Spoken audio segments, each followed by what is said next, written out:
Hey. Still want to be just for myself.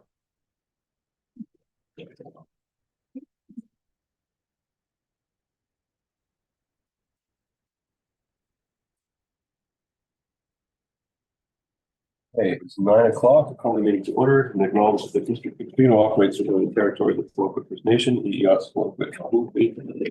Notice to attendees that the meeting is being video recorded and will be published on the District of Tofino's YouTube channel. Notice to virtual attendees to sign up for public comment and question period using the Q&A function in Zoom. To register, participants are required to enter their full name, residential address, and the agenda item they wish to speak to you. Through unanimous consent, if there are no objections, I'll move that pursuant to section 15 of the District of Tofino meeting procedure bylaw number 1229/2016 is amended. The March 25, 2026 special meeting be held electronically via Zoom and live broadcasted on the District of Tofino YouTube channel. That the facility provided for the public to watch and hear the meeting be located at Lakewood Sound Theatre, 380 Campbell Street in Tofino, BC. No objection, motion is carried. Also, through unanimous consent, if there are no objections, I move that the March 25, 2026 special council agenda be adopted. Seeing no objections, motion carried. What's happening? Do we have anybody signed up for Q&A function on Zoom? No one has signed up yet, so I'm gonna open it all now. Okay. For those in the gallery who wish to speak, please raise your hand. If there's anyone attending online via Zoom that would like to make a comment, you can do so now using the Q&A function. Before making a comment, you will need to state your name, your address, and the agenda item you're speaking to. I will now do a call. Calling once. Calling twice.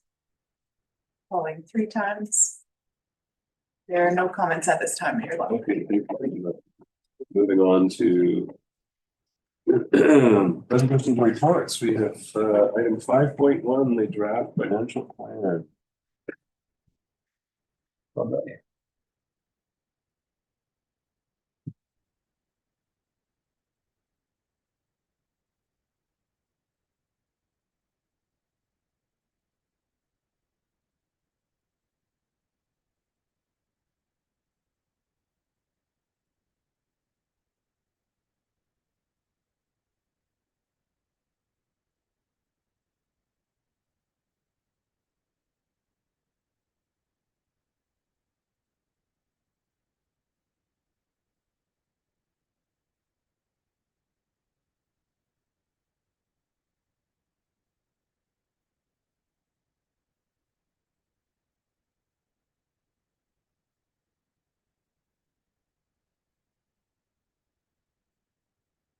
Morning, Mayor and Council. This morning, we are going to look at the 4th draft of the financial plan for the 5 years of 2026 to 2030. During the presentation, please let me know when to pause and whenever you have any comments, questions, or anything to add.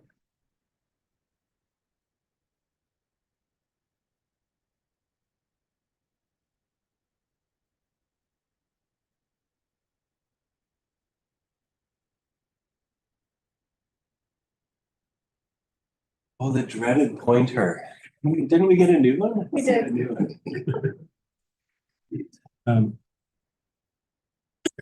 Going over the schedule for this morning, we will start with the financial plan timelines, followed by looking at the financial pressures within your plan.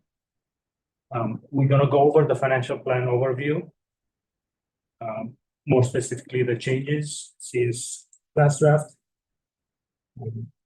having a look at the consolidated budget, as well as both sides of revenues and expenses for 2026. The second part of the presentation will showcase the property taxes, and we'll have on the screen the indicative tax rates from other municipalities. as well as the proposed tax increases and 5-year tax calculation as to point here as adopted last year during the 2025-2029 financial plan for the 2026 fiscal year. As well as looking at the CNI levy, non-market change for 2026. Also to mention here that at this moment we have the completed role and we have the revised role looking for completed role right at the end of this month. Also, the taxation drivers will be presented as well as a few examples of the draft tax rates. We'll continue the property taxes with the 2026 municipal taxation revenue and how that is being split between categories. Also having a look at the requisitions from other agencies and as well as sample tax calculations. The third part of the presentation will contain balancing the budget area where we'll look at the surplus balances,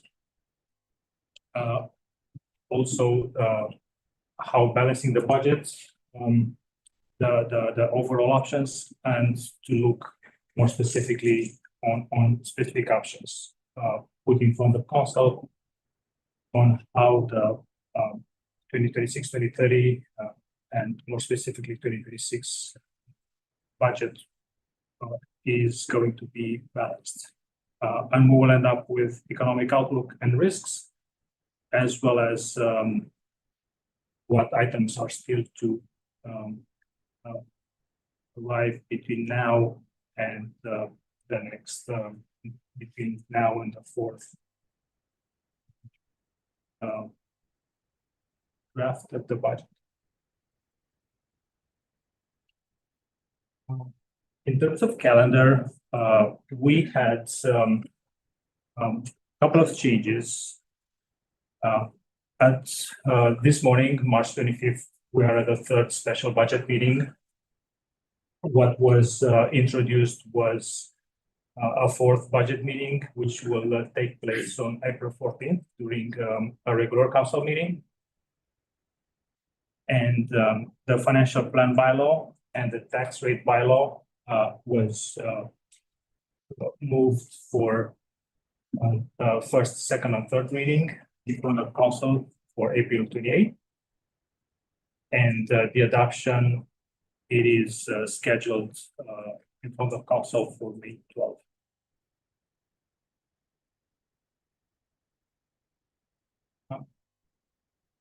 Going over a few impacts of the BC budgets that was revealed in February this year. There are a few items that are to be mentioned during this presentation, and we will start with the PST, the 7% rate. Starting this year, more specifically October 1st, 2026, the PST tax will be expanded to a few professional services, more specifically accounting, architectural, engineering and geoscience, strata management, and security services as well. For 2026 to 2030 financial plan, the capital budget did not change. So our end, also to mention that the operating budget changed where contracts were in place, and more specifically, the auditor, the accounting service. That we added the 7%, and that was included in the in the second graph. Other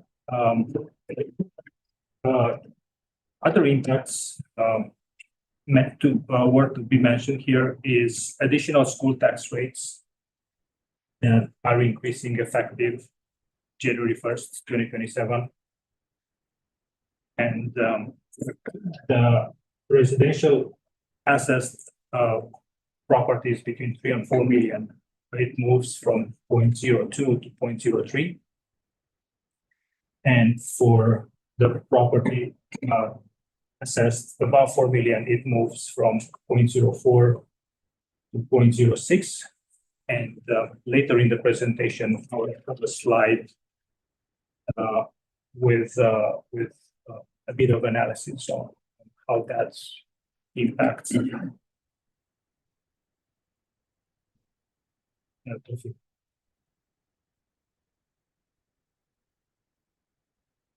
Continuing on the BC budget impacts, another noted change is on how the residential and non-residential class school property tax rates are being calculated. Basically, when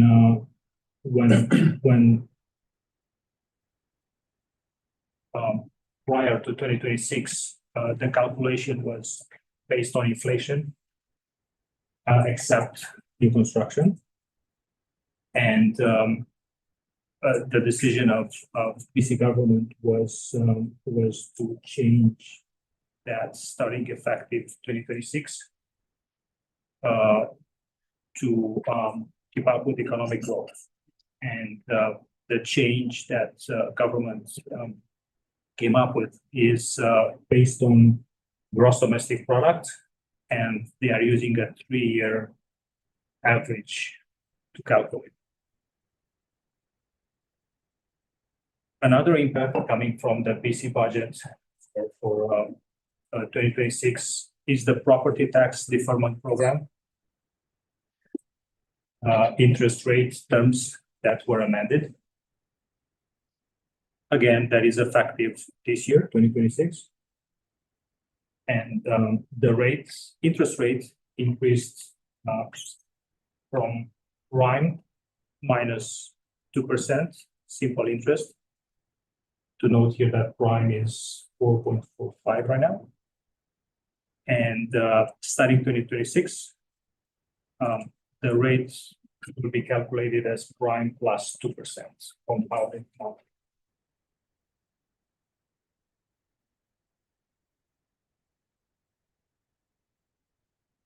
Significant change. Yeah. Just a question, Mr. Andrei. How many do you know? And you don't have to. If you don't know, that's fine. But do you know how many, or do we even have that information? And how many properties take advantage of that tax deferment? To the chair, Mayor Law, we do not have that information that sits with the government. Yeah. Okay. I figured that maybe at the end. We are able to receive that information if we request it. The application goes through the province, right? But they do share some data with us, so we can make some estimation on, how many properties will be impacted. We also show in our records which applications have come through and which properties have been deferred. We know that much because they get paid to us in a different way than the taxpayer would pay us. And what, just for my interest, is it who does? Is that MFA who does that, or how does the province defer that? Because they get a loan essentially. I don't believe MFA is involved in that, but we'd have to take a look. Okay, just interesting. Yeah. I know that there's a number of residents in town who take advantage of that, and that is a significant chunk there. So that's good to know. Thank you.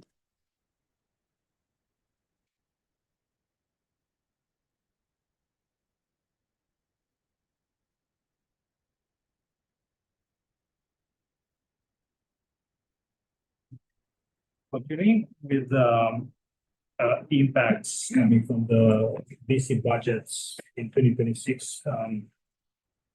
We do have the northern and rural homeowner benefits that is $200 as of now. And that is something that will be repealed effective January 1st.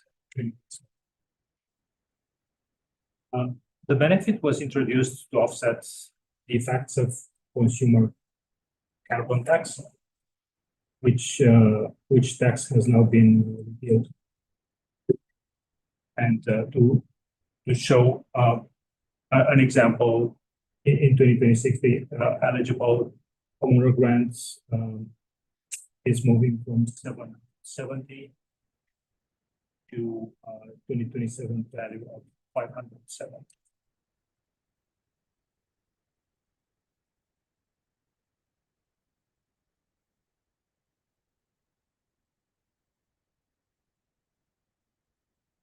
In terms of financial pressures, it's worth here mentioning the tariffs that are applied by the United States. Right now, we do have a 25% tariff on steel and aluminum products. The assessments right now is the outlook remains uncertain.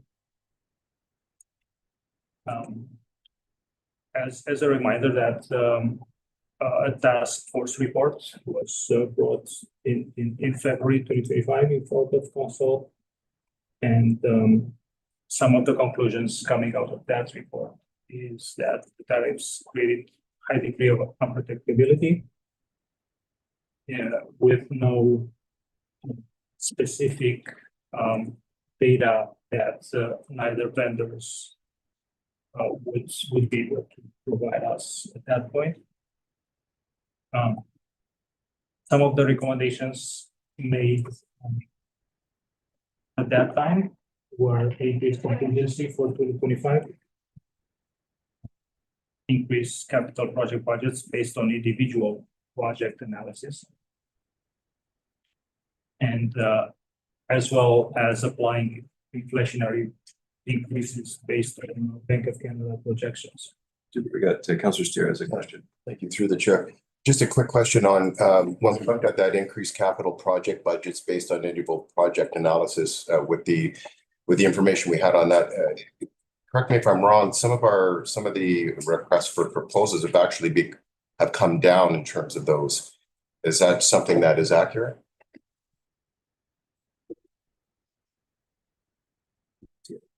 I think it's too early to confirm that. The changes to our capital projects when we had a look during the tariff analysis was mostly related to what type of products we would need to purchase to carry out those capital projects. Right. Just a moment. I mean, we're dealing with tariffs, and now we have a war that's affecting oil. You know, and it's impact upon impact. So it seems like there's a lot of instability in projection, right? We don't know. But can I go back one thing just for anybody who's watching?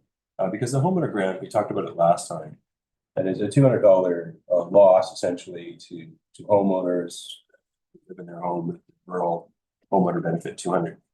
And it was interesting that you made the connection between repealing the carbon tax. So essentially, my understanding is that the carbon tax on fuel, like 17 cents a liter. So that was a significant amount of revenue paid for by residents of BC, and then to make up for that loss of carbon tax revenue, they've partially taken $200 away. So in the grand scheme of things, is my point. The grand scheme of things that yes, homeowners will lose the $200 homeowner benefit, but at the same time, will be not paying 70% carbon tax on fuel. So just to keep everything in balance, you know, we sort of silo out taxation, certainly at this table, and residents silo out taxation, but taxation is held by the municipality and the province in in a larger context of cost to residents. That's all I want to say. Carry on, Mr. Andre. And to finish up the slide, I would like to mention that the task force will reconvene in 2026.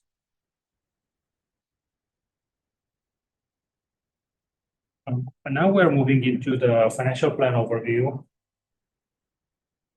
And part of the budget package, you can see the consolidated budget for 2026, as well as the draft financial plan, the third draft for 2026 to 2030, as well as the detailed project sheets for 2026 to 2030.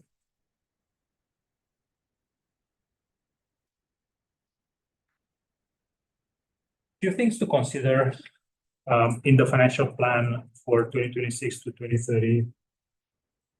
And I'll start with the wastewater treatment plant, where for the next 5 years, I can say that we do have a better understanding of operating budget demands on how the plant operates. And we're on a continuous process of optimizing operations. Also to mention here that moving through these phases of understanding operating budget demands, it's normal for new treatment plants. And the budget for 2026-2030 reflects good understanding of operating such plants. As well as that, during part of the financial plan, we do have a new collective agreement, and it came with changes to the budget related to the agreed collective agreement. Also, we are seeing changes to other agencies' requisitions, which are going up. We will have a slide on how much they went up for the last 2 years later on. As well as part of the things to consider is the C&I levy was moved to an inflationary increase value, for which I will have a slide coming up. We applied 2% inflationary increase to the C&I levy for the 2026-2030. And I will show the values in a slide coming up.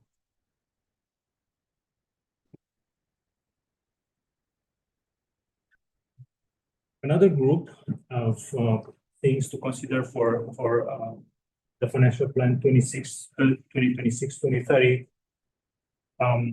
is the review of C&I levy, which will occur in 2026. That is a collaborative work between the finance and infrastructure public works divisions. Just as important, also in 2026, we will have a review of utility rates. The last one was done 2 years ago, and we're coming from the council with the report on that this year. Other items to be considered here are debt proceeds for library projects, for which I will have a slide on library project later on. But this is to put on the council's radar that once the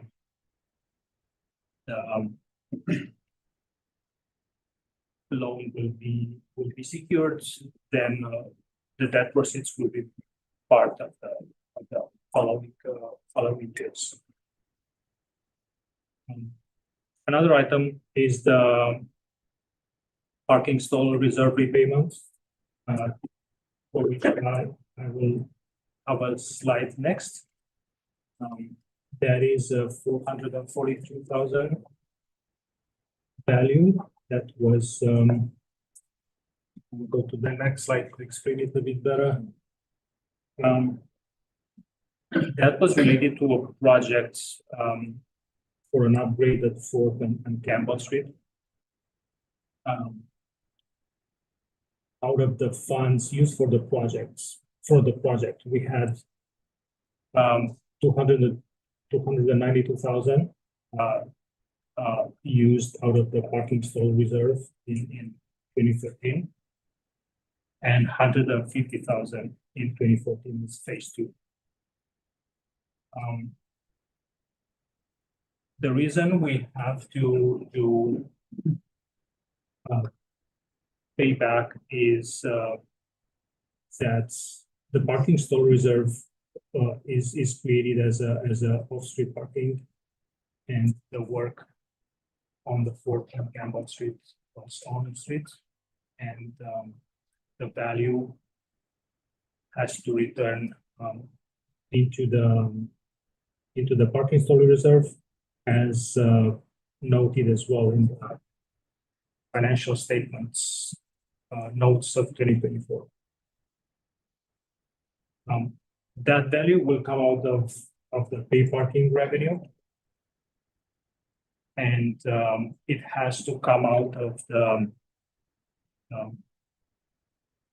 respective year pay parking revenue, not from the balance of the reserve. And I will have a slide next to show how that would look. Before we go there, wanted to paint a picture of how the schedule would look like in terms of pay parking revenue surplus. Again, these are estimations, but are fairly accurate. As per bylaw, the split of the respective annual pay parking revenue goes 10% pay parking reserve, 25% recreation facilities, 15% roads infrastructure, with the remainder of 50% to come in on the council sites where that will go. So we are looking for 2026 at 313 for that 50% unallocated, and it goes all the way to 317 in 2030. So over the next 5 years, we are estimating for a total of 1.5. Moving to the options that I would like to put in front of council. Again, the repayment has to come out of the respective pay parking revenue of the year. So we cannot go into the balance of the pay parking reserve, meaning that we are looking at the projected 50% of the pay parking revenue that needs to be allocated. So the first option is using, and we'll go back to remind council on the value of 313. So that is the 2026 50% that needs to be allocated. So that's where that value comes from. And to cover the remainder up to 442, the 2027 unallocated will continue. So then second option, it goes spread over 3 years. Third option over 4 years, and the fourth option over the 5 years with obviously lower values as we are spreading. So just let me recap what's happening here. We have a historical debt from that's for the 440,000 that's been paid. We have a debt. through the chair, it's a repayment. It's not that it's our money. We're not borrowing for that. Those monies were sitting in the parking stall reserve. Right. And they were used in 2013 for an on-street parking project at Fort and Campbell, and because the pay parking stall is a off-street parking reserve, we have to put the monies back. Right. And it's up to the council how that will go. It can go from 2 years all to 5 years. So there's no requirement to pay it back right away. It could be stretched out if we want. It's just basically, this is basically a financial, what do they call it? Shell game? Is that right? Well, I wouldn't call it that. Is that the CPA term? Sometimes municipalities will borrow from their own reserve funds for a project. This wasn't exactly that scenario, but it's functioning in the same way. What we wanted to do is delay the repayment of that reserve fund until we knew that purpose was still required by the municipality. So as recent as this year, the THC is potentially talking about developing the back lot. If underground parking were to be, included in a building like that, the parking stall reserve could be used for that. It is off-street parking. Okay. Yes. So then in that case, it would be beneficial to have that repaid from the pay parking to get that, and then you could take it from there. Right. Okay, thank you. So is there any benefit? Sorry, one question. You're sure you're gonna say this. Is there any benefit from stretching it out, or should we just pay it off all, as quickly as we can? What is maybe you're getting there. So why don't I just let you carry on? And I just want to let you know that I'm actually kind of unwell, and this is pretty loud, the ceiling. So we could just keep this volume a little bit. Sure. Thank you. I appreciate it. Absolutely not.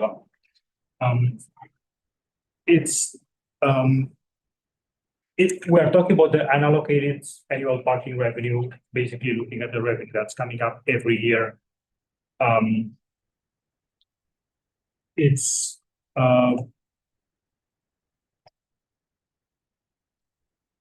would be beneficial to put it in as soon as we can. But if council finds that there are other projects or other directions that the unallocated value should be directed over the next few years, that can happen as well. So the let's say option one, if we are using the entire unallocated, it means that that's the source of that value.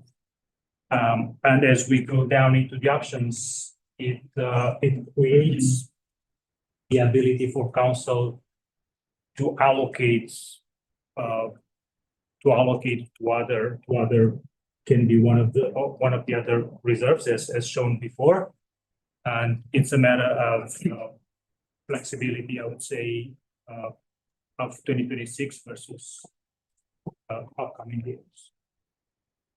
So it'd be beneficial if we know we have a project coming up, like we have an underground parking issue that can pull from the parking stall reserve, then it would be beneficial to dump it in there quickly. If we don't, well, it can be stretched out. Then we basically hedge our bets and keep the money unallocated in case we have a recreation or some other thing that we're going to put that money into. That's what I'm hearing. Through the chair, yes. Do you have a question? Not that, I think you Okay. asked, and then I did have maybe a quick follow-up. Okay. Maybe we'll go to Ms. Tiana first. Thank you.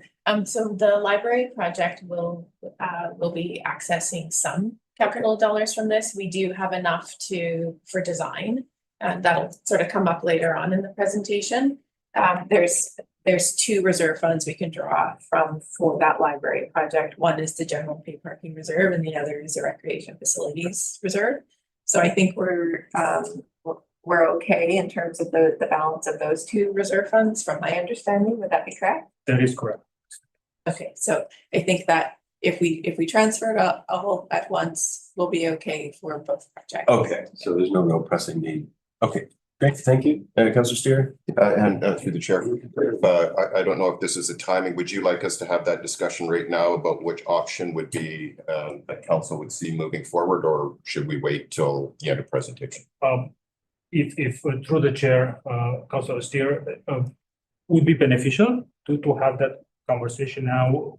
We don't need a recommendation for it. It's just something that it will be included in the fourth draft of the financial plan. We're coming on April 14th. Super.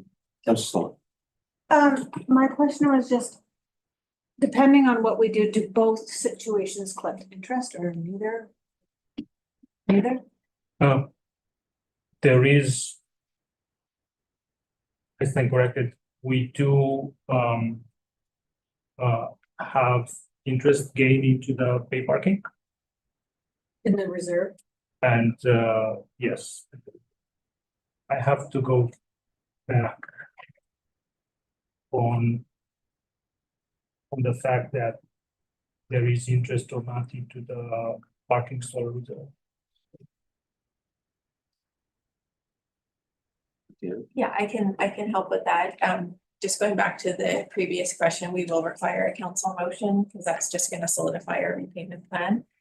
Secondly, the interest, because this is a statutory reserve fund that we borrowed from, there likely will be an interest component, but we have to sort of go in and do that full calculation.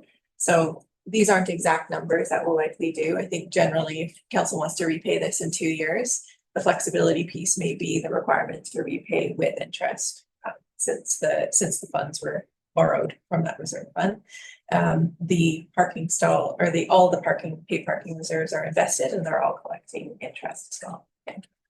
Okay, so maybe we'll just get this out of the way. Does all councils understand the task at hand?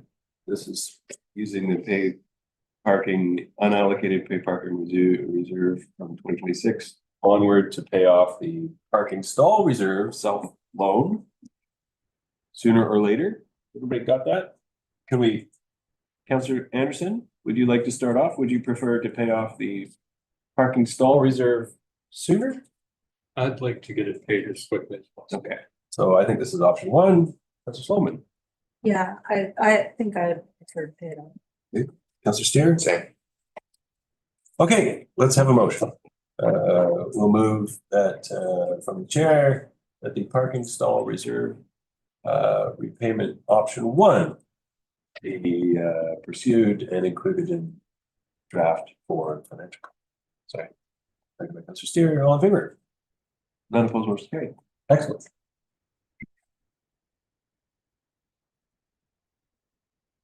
And as I mentioned earlier, a bit of an update on the public library and road improvements project.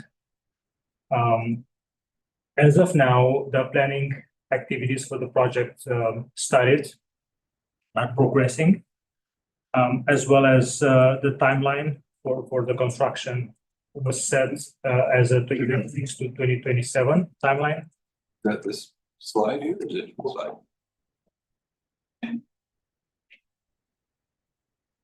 Excellent.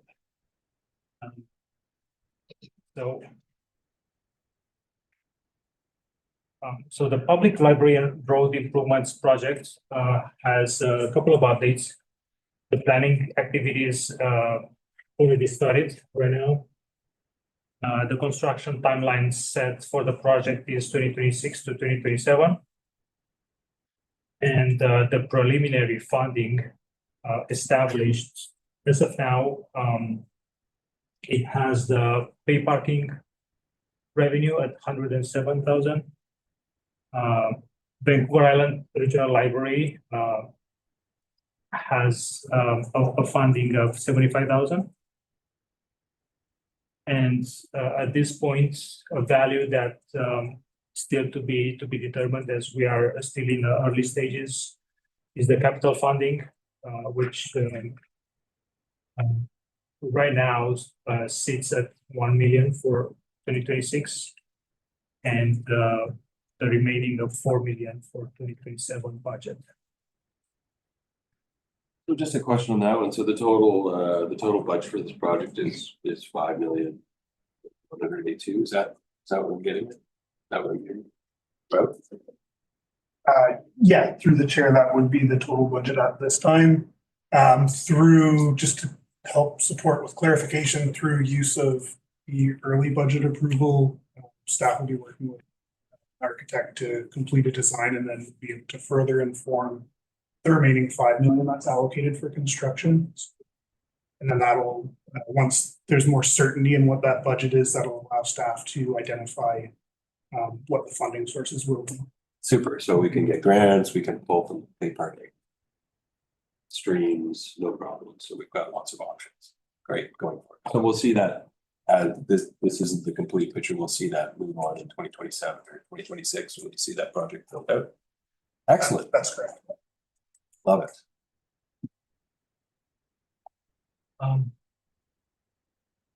Moving to the operating funds budget balances. And I'll have two parts to it. Basically, is the February 23rd values that were brought in from the council, as well as the current ones as March 25th. From left to right, the water operating has a balance, a deficit in 2026 of 171,000. To that, we need to add the contingency that is set up at 56,250, bringing a total of 227,000 budget shortfall. That is February 23rd. For today, the version and the drafts, the third draft that you have in your package, it presents a deficit at 133. The contingency is the same of 56, bringing the budget shortfall at 189, which shows a change since third draft of $37,788. For sure, in February 23rd, third drafts, we had a 520,000 deficits. The contingency for sewer is 75,000, which on that date, February 23rd, the shortfall was 595,000. For the current version, the third draft, March 25th, the balance, the deficit is at 218,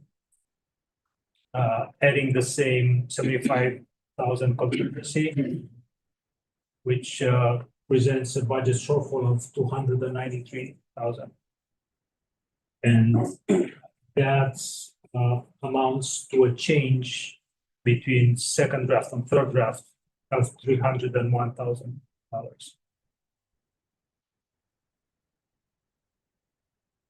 For general operating, February 23rd was presenting a 592,000 balance deficit.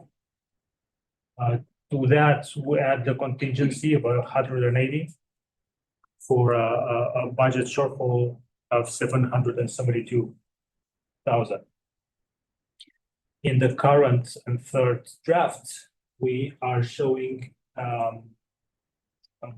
balance of 128,000, adding the same contingency of 180 for a budget shortfall of 308,000.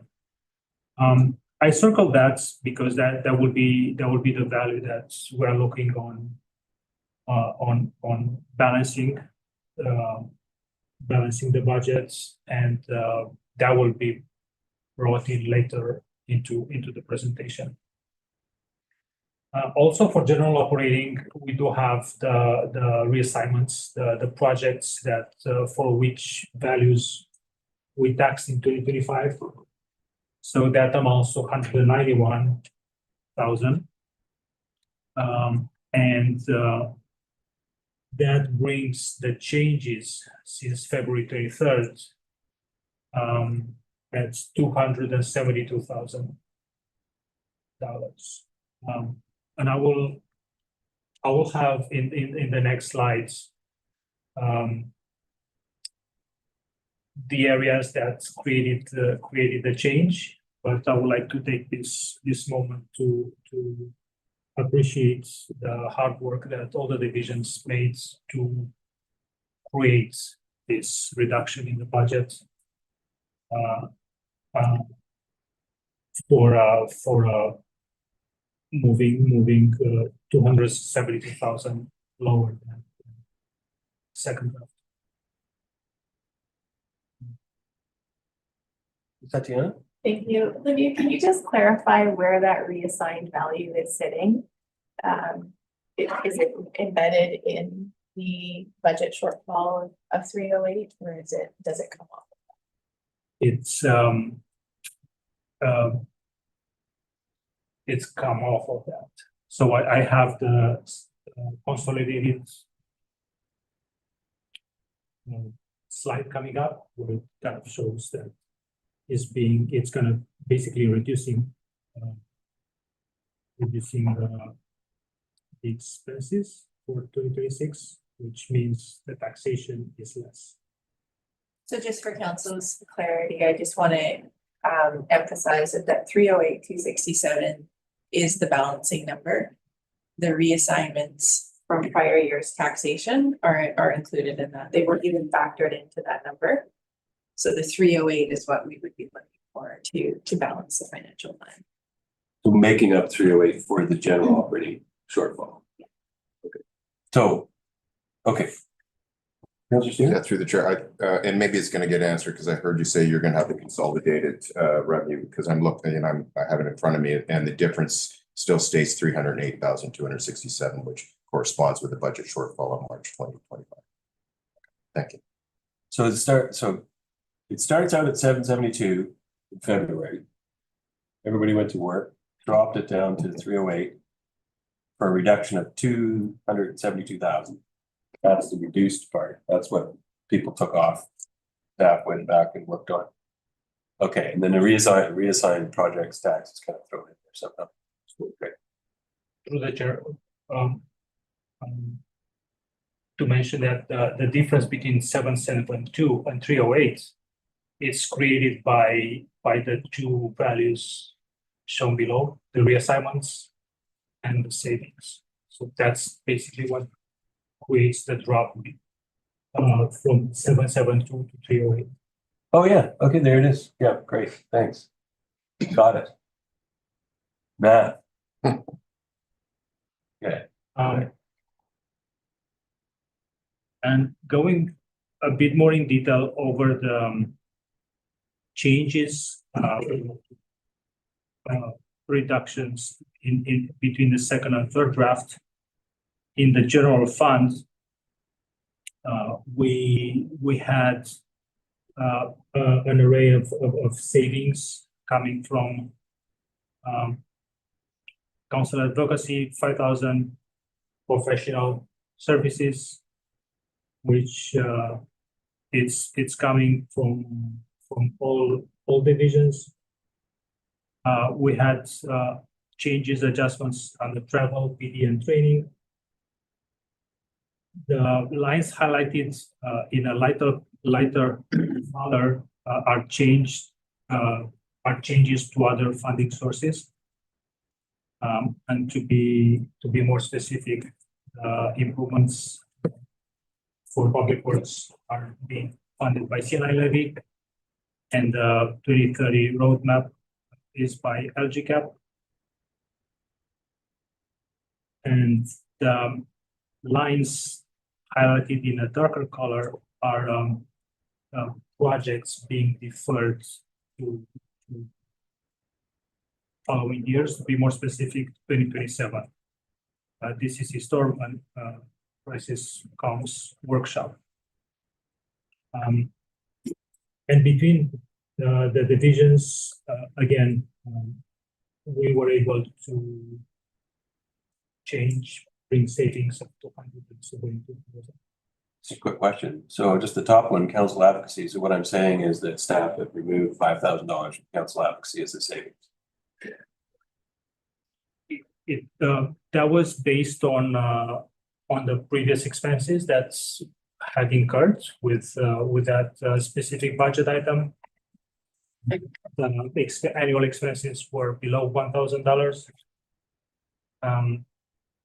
The one of the exception was last year when we paid $3,900 to the food bank. Was decided to be paid to the food bank equivalent. But aside from that, we have the $600 that we pay to the Board of Commerce events every year, and overall it is below $1,000 in spendings. The initial budget was $10,000, so council still has $5,000 to be used for advocacy items. Okay. So the budget moved from 10,000 to 5,000. Just to comment on that. Okay, go ahead, Ms. Atiana. In addition to that, we're keeping travel budgets the same in 2026, but it is an election year. So there's a buffer in council's general travel budgets. We also are going to lean on contingency if it goes above 5,000 this year, because I do know that there are some planned trips and advocacy that is required by council this year related to the hospital. So there will be a shortage of funding. We just will have to go into contingency for that. Okay. In an effort to balance the budget. Okay, so if council uses, if council does, because we're gonna probably go to Victoria and we may do some other advocacy, we'll have to draw on it, and that's what that was for. My only comment is that this happened, I believe, if I'm not mistaken, in previous years, when the council's advocacy budget is proposed to be changed, it would be good to get council's discussion on it. So there's. Today is council's option to make Okay. a decision. So if council wants to increase that back to 10, we do have other funding options for it. It just means instead of working with 308, we're working with 308 plus 5,000. So when we're having a look at other funds in the admin budget, when we're sort of reducing travel, PD training for staff at about $20,000 and some of the other operating expenses, it means there's a little bit of extra pressure on contingency throughout the year, but we can tolerate that. So I wouldn't sort of assume that because that's reduced from the budget to balance it, that it's not there and can't be accessed. We'll just use it. We'll pull from contingency. Pull from Great. contingency, yeah. Okay. As long as we're able to add, if we need it, and it's a high pressure stakes and we have to go down or spend some money to advocate, we have some cash. That's all I wanted to point. Councillor Steer. Yeah, thank you, through the chair. And I was just looking, going over this, and you've clearly delineated some of the reassignments. You gave dates on a couple of them to 2027, and I'm just you don't have to go into great detail, but I suspect the remainder of those projects or services would be pushed out later than 2027. Would that be, just as a quick one? I'm just trying to get a timeline in terms of the 5-year budget. I know we're trying to balance for 2026, but certainly the DCC storms and the crisis communications workshop have a date attached to them. Just wondering when we might be getting onto some of those other projects, like the 2030 roadmap for biodiversity, for an example. Through the chair, so the two projects are moving to 2027, still coming from taxation, so that did not change. The other two moved. So the 2030 roadmap is a project, so that has a different funding source right now. So that is kind of something that will happen in in 2026 and 2027, but the improvements that was something that was moved as being financed by CNI levy. So if I understand correctly, the question is around how this will translate in the following years, 2027 to 2030. Yeah, in essence, yeah, I was just looking at timeframes. If I understand it correctly, we're reassigning. So in essence, pushing projects down to a different time frame as opposed to the 2026 year. And because I'm just looking at the general taxation, so I suspect these were all coming, the majority of them out of taxation as opposed to other funding sources. So, and I'm just wondering, I suspect then, without an exact time frame, those will be pushed down into those later years of the financial budget to 2027 and beyond, I suspect. Does that make sense? Through the chair, only the two projects moved to 2027. For the rest of the expenses, there were further adjustments. But what we can see on the screen is it's only 2026. We did I see. I got it. adjustments throughout the 5-year plan. And the information on the screen relates to 2026 for the purpose of showing licenses. Got it. Thank you. Some of this is gone Yeah. forever, and then some of it's pushed off to next year. Some of it's paid for not from taxation. Changed to other funding sources. Perfect. Yes. It's all clear now. Only 2 cups of coffee this morning, so yeah. Moving into the consolidated budget, we can see the expenses area, and I will have a slide that shows the percentage of operating versus capital versus transfers, 2026 versus 2025. But some of the bigger values are in my projects coming up in 2026 that presents 4.5 million in capital expenses, as well as the fire hall that is at 1.9 in terms of capital expenses into the budget of 2026.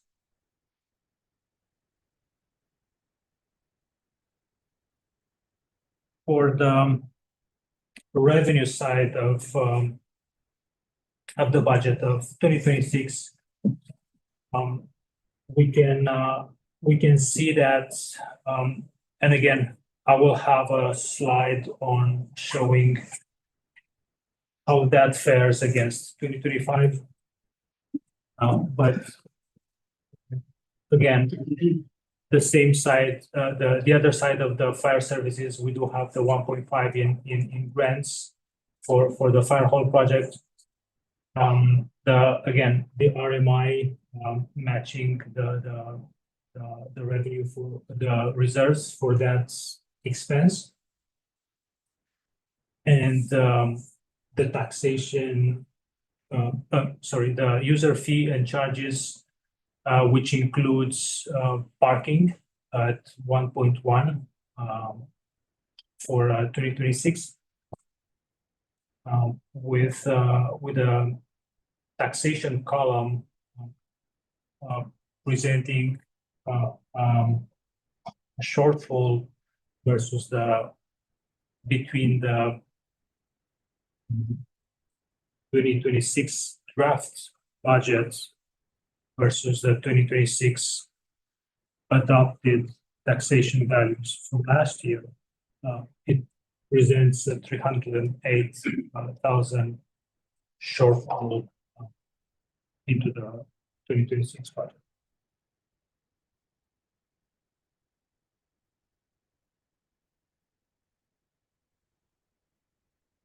Looking a bit into the taxation drivers and a bit more in detail on how that changed between 2025 and 2026.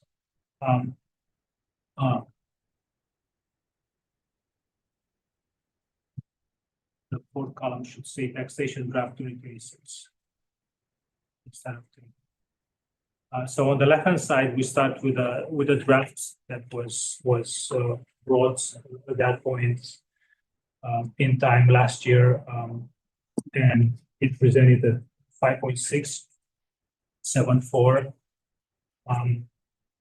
During the meeting, council adopted that 626 will be pulled out of general reserve to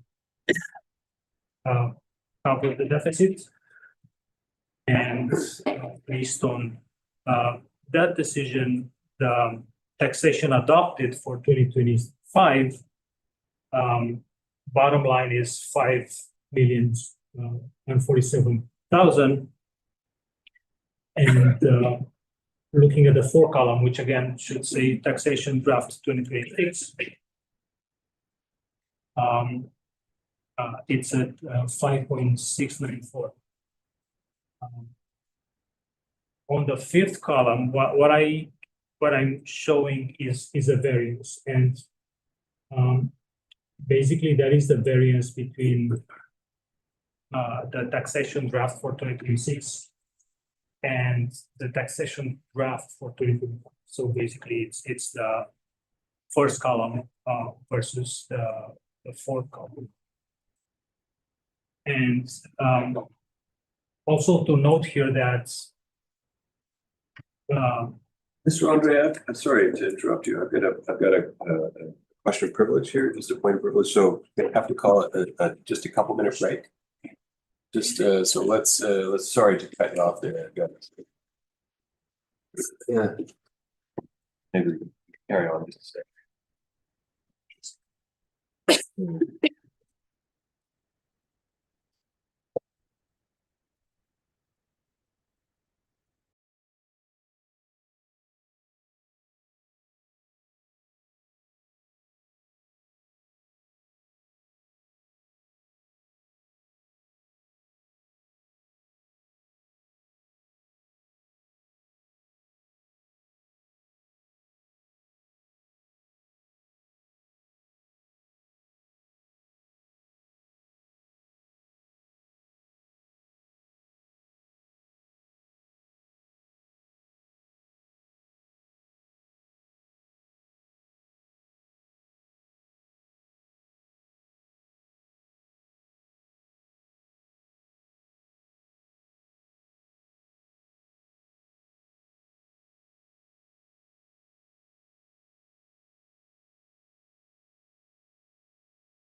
Okay.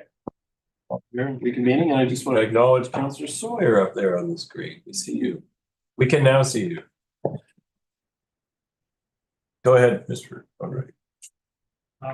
Going back to the 2026 taxation drivers, as I was mentioning, we are looking at first column that shows taxation drafts 2025. And the variance between the fourth column, which has a typo in it, should say taxation drafts 2026. Can I have a question about this, Mr. Andrei? So just help me out here. The taxation draft for 2025 for administration was 891,000. 626.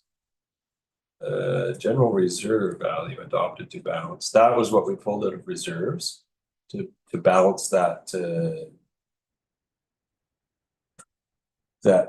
discrepancy. And then so the taxation for 2025 was 264,000.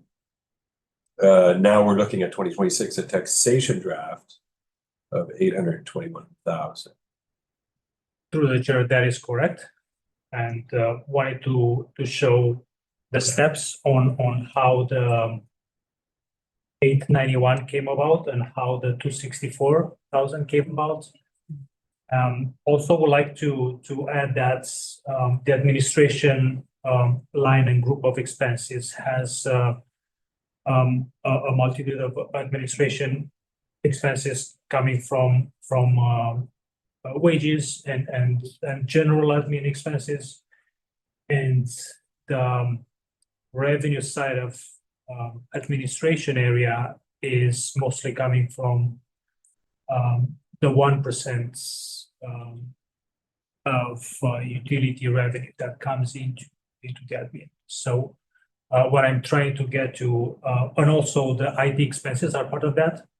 So the reason why the administration line is that high is because of the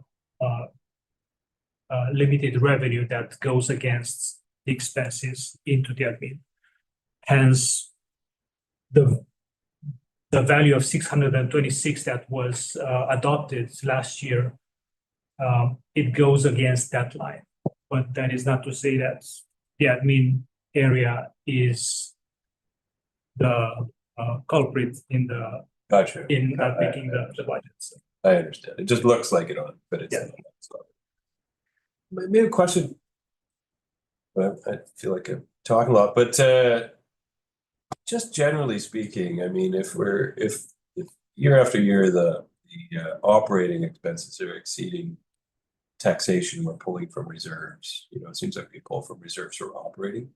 I mean, is that best practice? I mean, shouldn't we have the operating reserves covered by taxation and then use the reserves for non-operating things? Is it maybe like as we look at this year after year after year, go forward as a general rule?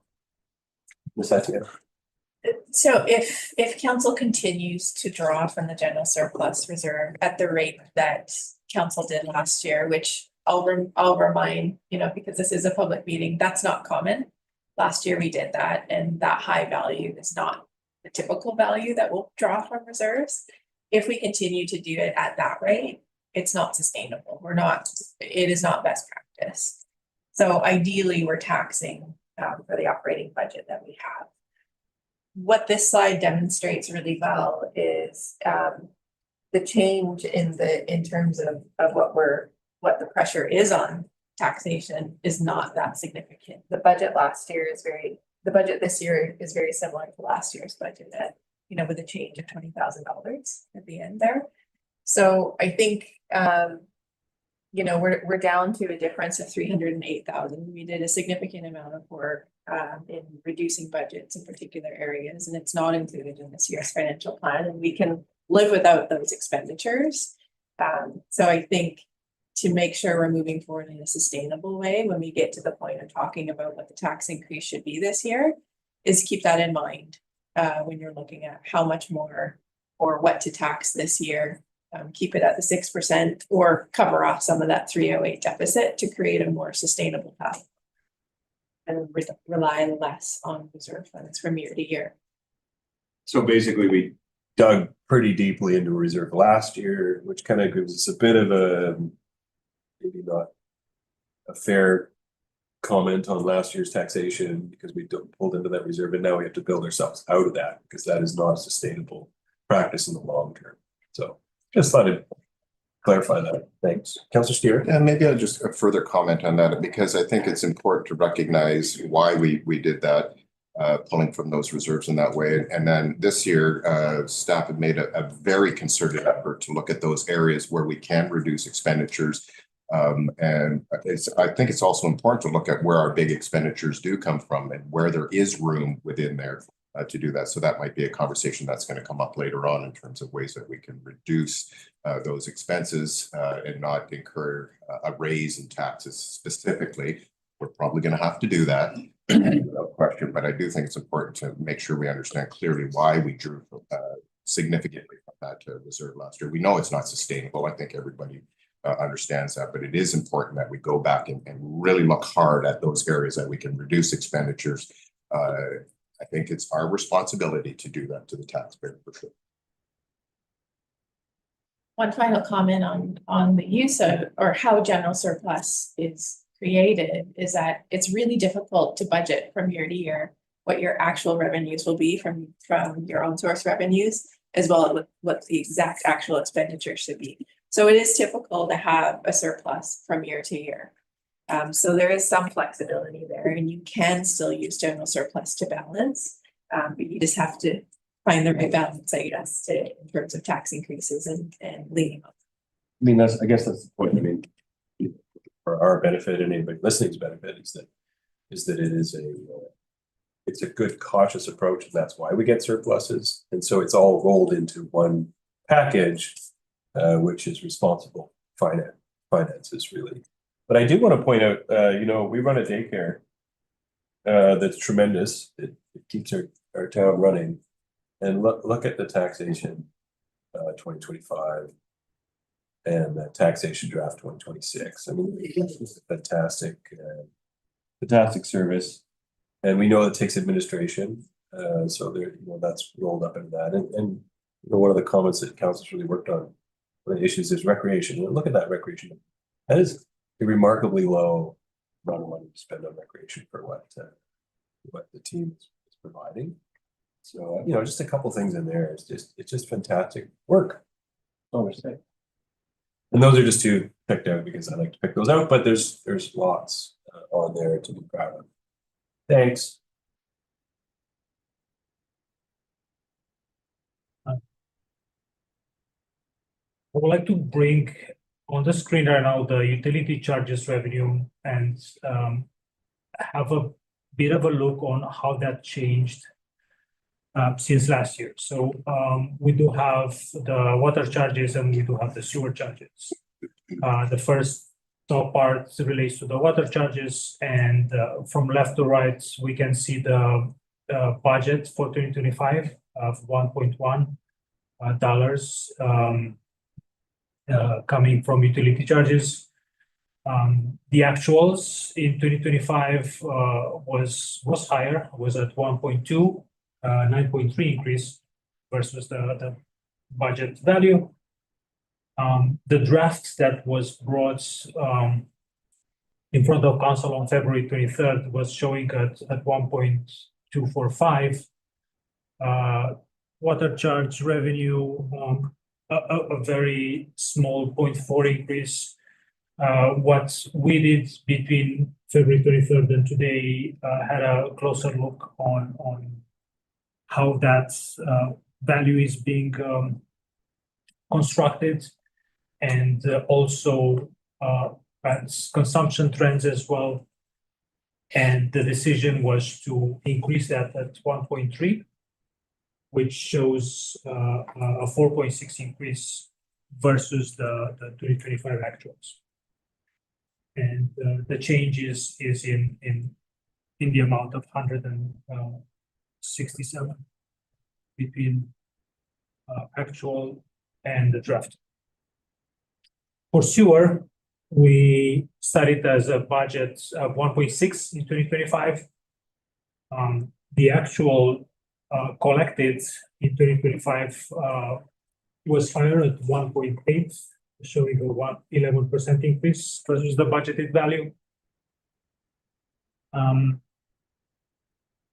Almost the same story as the water, but with kind of a lower value than the actual 2025. We had a 1.782 as a draft in February 23rd. And after further analysis of consumption and trends, the decision was made to increase the sewer charges revenue for the third draft as of March 25th at 1.9, which shows a 7.2%. Again, those two percentages of 4.6, 7.2 increases are more realistic, more reasonable, and align better with expectations for 2026 fiscal year. Mr. Steer. And maybe just a quick question. So we, and as you've pointed out, it's difficult sometimes to project budgets in terms of revenues. And where does that percent revenue increase? Is it just through usage, or was it in the increased fees that we charge? Through the chair usage. Usage. Thank you. So, Councillor Armstrong. I guess that would reflect the fact that we didn't have as many water restrictions. If What? Satya. It is consumption and user fee changes, because the fees did increase 4% in January. So it is a combination of both. There's quite a thorough analysis that goes on the back end in terms of analyzing previous year's consumption, utility rates, the change between the fixed versus the variable rate. If there's more variable happening, your fees are going to be impacted, but in a year where you're serving, your variable is going to come down, but it's not going to be the same portion because you have that fixed fee. So if council recalls, when we revamped the utility rates, we increased that fixed fee portion to bring more stability to the utility rate. So all of that is factored in, as well as potential conservation, and then the rates have been changed to what they are today. So like, just a question, like between a drought year and a wet year, we've had both. We could project that there's going to be instability going forward. You just can't project with your drought year, and that's built into the fees. Is the surplus here then sort of does that sit in a special reserve just to offset potential for loss of revenue, and say this year it gets really dry? Is it sitting separate there, or is it just sort of general? To the chair, that is part of the operating budget, and it goes against the expenses under water funds and sewer. Satya.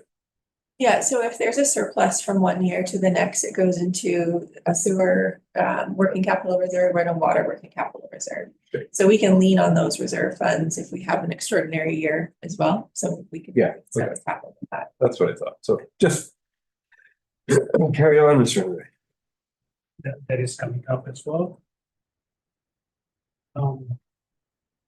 A more visual on the revenues by category and expenditures by category for 2026. We can see for the revenue, the reserves are at 31%, followed by user fees at 20%.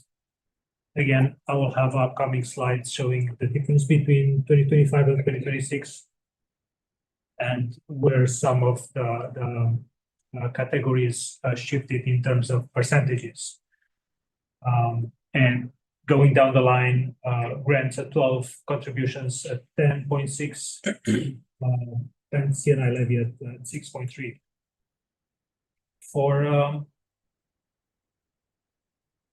For the expenditure, The splits between the three big areas, we are showing operating at 52%, followed by capital at exactly 1/3 at 33%, and transfers making up for 50%.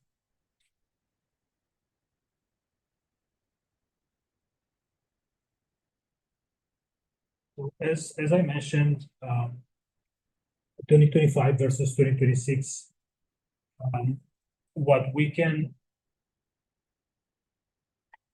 see is a reduction on the operating that was 60% in 2025. It moves to 52%. And that has to do with the changes in budget, with the savings. The capital, also, we see a shift from 20% to 38%. And that has to do with, in part, with a fire hall.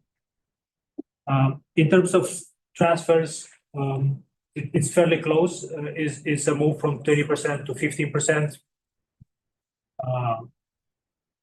A 5% difference. Through the chair. It's related back to the other slide. It's a general comment and a question. I'm always glad to see when grants look at 12% of revenues. I mean, that's fantastic. My question is, in terms of those grants, are those secured grants or those ones that we've applied for and we're putting our hands together and hoping that those grants are received in the budget year?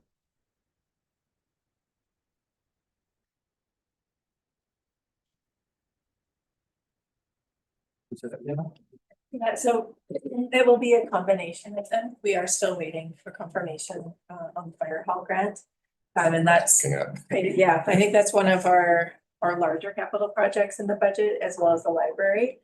We're not looking to necessarily to grant funding for the library, but we'll take it if we can get it.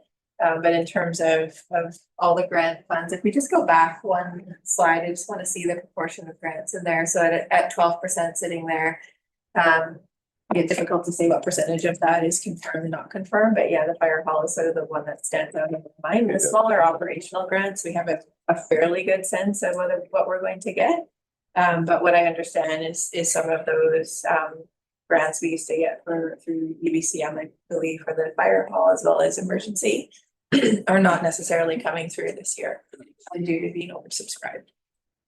That was kind of the question, because at 1.9 plus for fire services, I'm just wondering how much of that is occurred. And I know that the provinces and the feds have clearly indicated granting is going in the opposite direction of what we would like. So, great, thank you.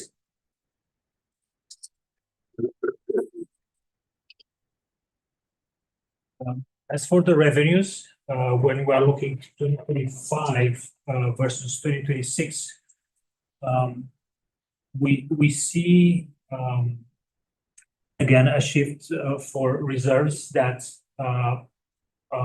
increased for 2026 at 31% versus 23%. User fees and charges are fairly close between the 2 years at 20 and 23%. Again, to the point made earlier, the grants, we can see a 12% versus 10. So that is an increase with the contributions fairly equal, and a small reduction on the CNI levy, as well as the debt servicing that was reduced.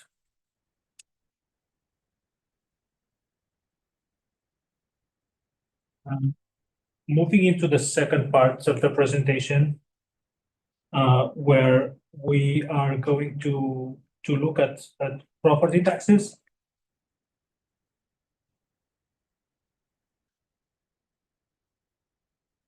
And we'll start with the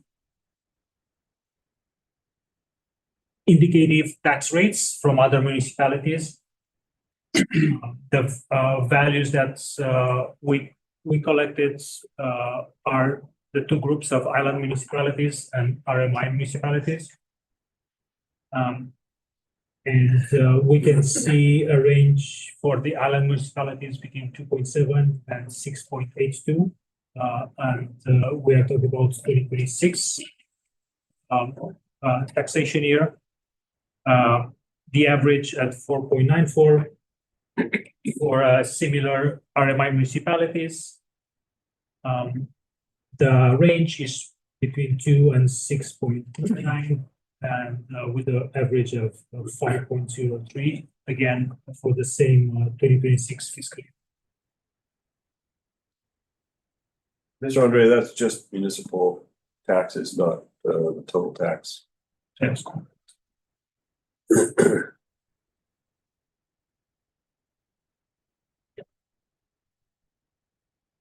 Looking at a 5-year tax calculation, what we can see on the screen is the split between the three groups, which are composed of the general municipal tax value, the CNI levy value, as well as the treatment plants, debts, and other.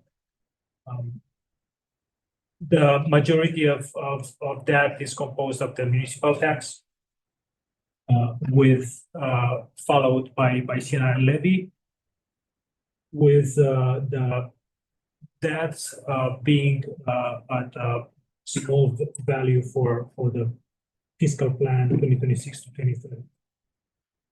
Throughout the years, we can see, looking strictly at the values being taxed, we can see a 3.5, 3.6 increase between 2026 and 2030.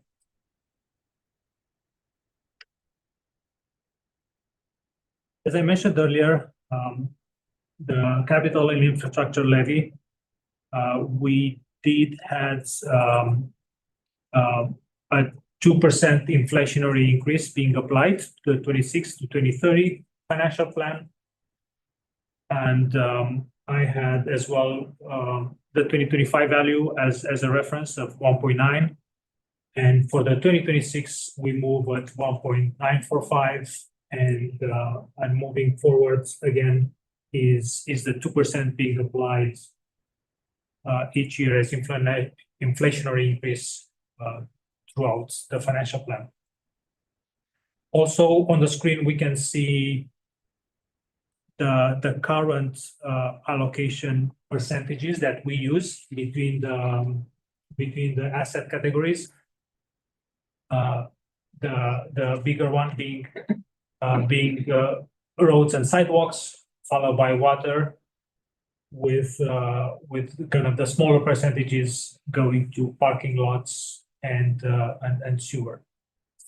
But again, these are percentages of the values noted above on the capital and infrastructure levy for 2026 to 2030. Councilor Steer. Through the chair, thank you. Yeah, I think you may have just answered my question. So the percentages in the asset category allocations, is that, so that's projected out, those percentages are projected out over the timeframe of the 5-year budget, or is that just for 2026? Through the chair over the 5 years. Okay. Yeah. Thank you. This is based on what we know now, and these percentages and proportions are based on amortization proportions. So this is going to change quite a bit over the next year. Council should be expecting, whether this council or the next council, unsure on timing just yet, quite a larger discussion on the capital and infrastructure levy as it relates to our asset management plans. So those proportions will likely look very different. Great. Thank you. And then that was my follow-up question, because I suspect our asset management plan is being quite articulated, and I suspect some of those percentages will change in the different categories quite dramatically. Thank you.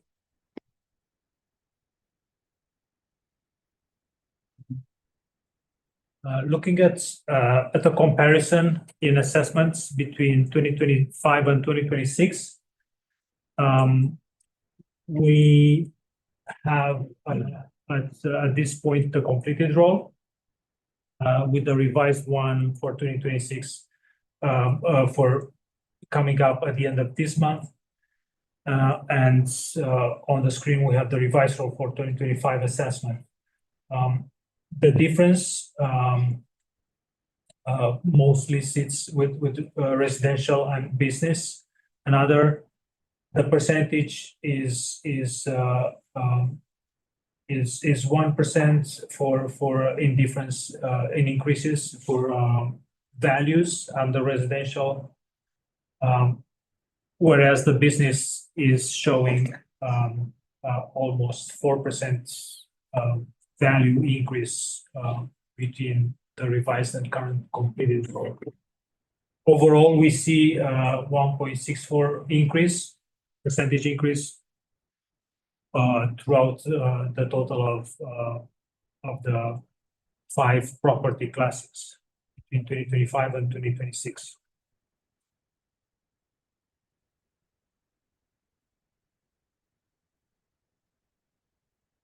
The non-market change report, again, we are looking at the completed roll, and the non-market change, it shows for residential a value of 3 million, the biggest one within the non-market change, followed by a reckoned profit at 2.4,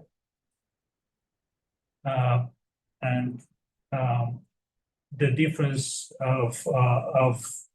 from that 7 million of non-market change is represented by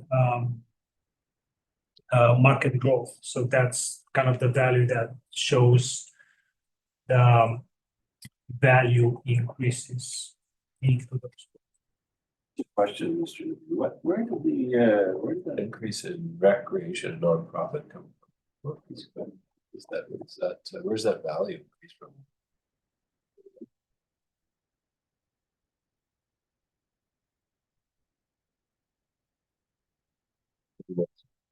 I think we could jump. Okay, it doesn't matter. We get it from BC We assessment. can follow up in the. That's okay. It does stand out though. Yeah, I just trying to figure out where it is. Typically, the changes will be either one of 2 reasons. For Tofino, it's moved from one class to another. So in recreation, it could have, but that's not happening here unless the net amount of business is reflective of an increase and a decrease. Or it's building on a particular lot. So what we have is a more detailed non-market change report, which talks about the reasons for the change in each category, and we'll email that to the collector. Ms. Freeman. Okay, thank you. I'll bring it up to the next. You know what, an email is fine, or it's all good.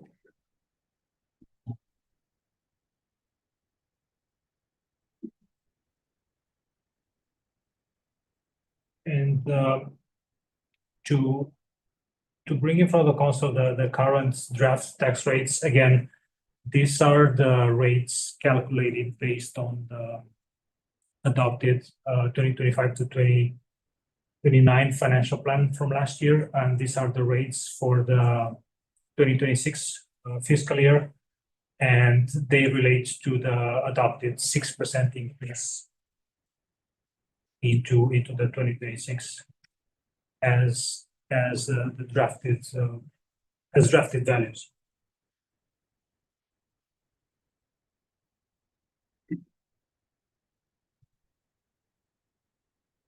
Bringing back the municipal property taxation calculation that was also brought in the last time. The change here is the CNI levy, which moved from 1.9 to 1.945, again, to the 2% inflationary increase. We started the calculation with the same base level municipal taxation from 2025 of 5 million. the 302,000, that is the 6% increase as adopted last year. That brings to a total of 5.3. The non-market change revenue, that is as of completed role, again, by the end of this month, we should have the revised one. And that creates the base level municipal taxation plus the non-market change. To that, we add the CNI levy, which again moved from 1.9 to 1.945. And the debt servicing remains the same as the February 23rd meeting at 36,000.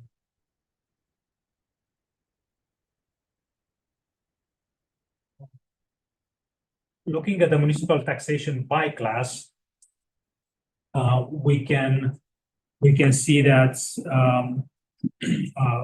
the residential holds the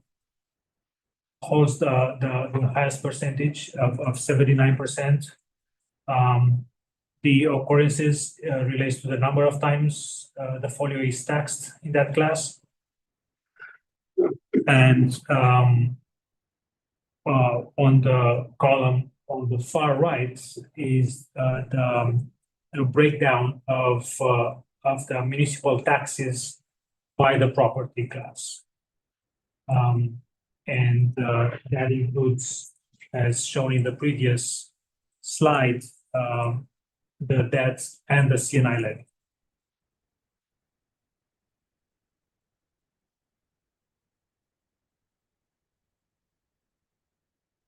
In terms of requisitions from other agencies,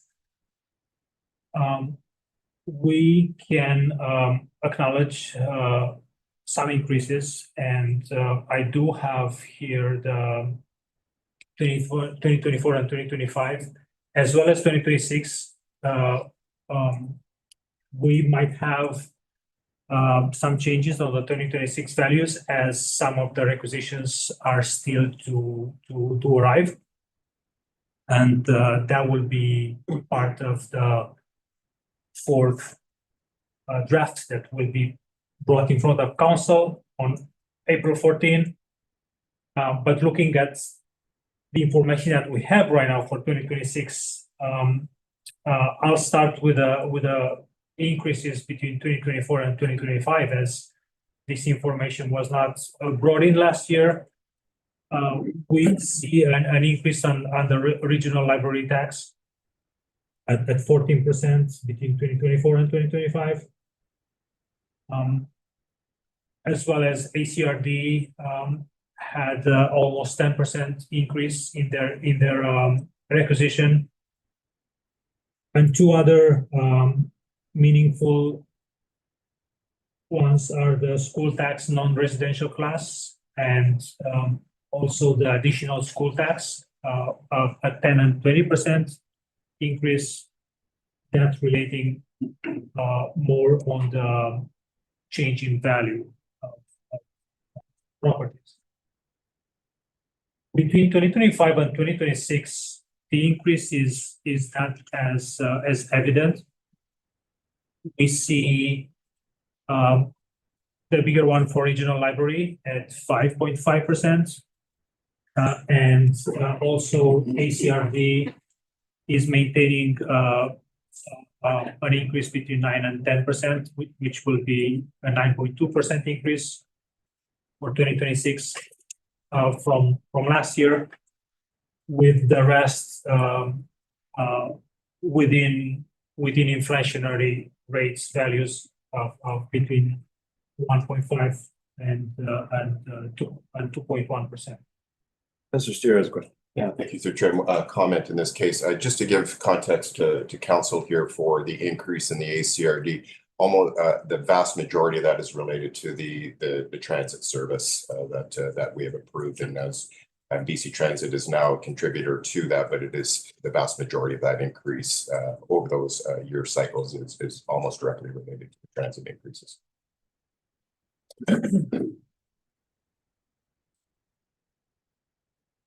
As mentioned earlier, one of the impacts coming from the BC budget is the additional school tax. And that rate moves from for the properties value between 3 and 4 from 0.2 to 0.4, and that's an error. It's 0.02. On the first column, we have the rates based on 2026 rates. We used the completed roll for that, the one that we have at hand. And on the second column, we have the estimated additional school tax based on 2027 proposed rates. And what that shows us overall is just as the percentages are showing, is the 50% increase, which moves overall tax revenue for the province from 482 to 724. And when we look at an average per property, we see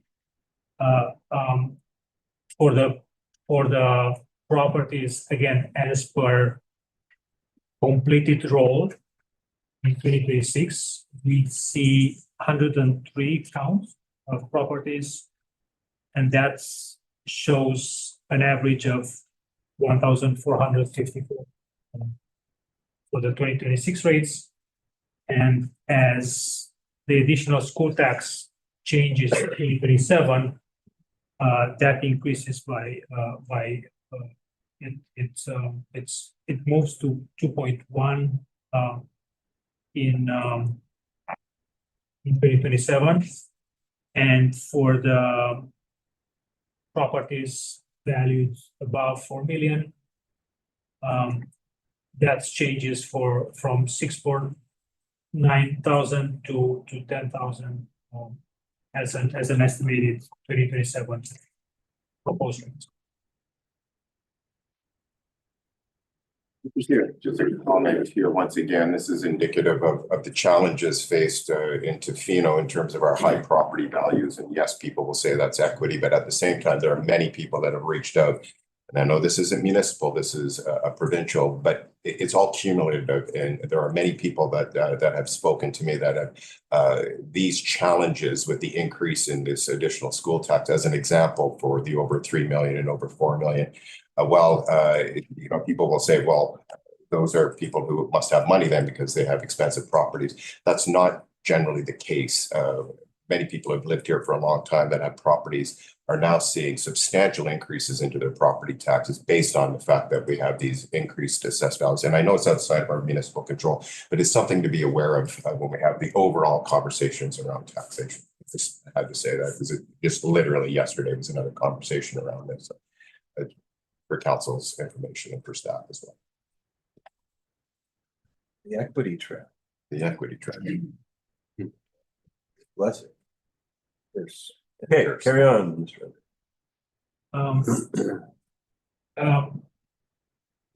Just a reminder on how property values change. It's on how a specific property value relates to the general tax increase. And basically, if the value of the assessed property is lower than the average change, the tax will likely decrease. If it's similar to that average change, the taxes will stay at the same level as before. And in the case where the property value is higher than the average change for that specific property class, then the taxes would likely increase.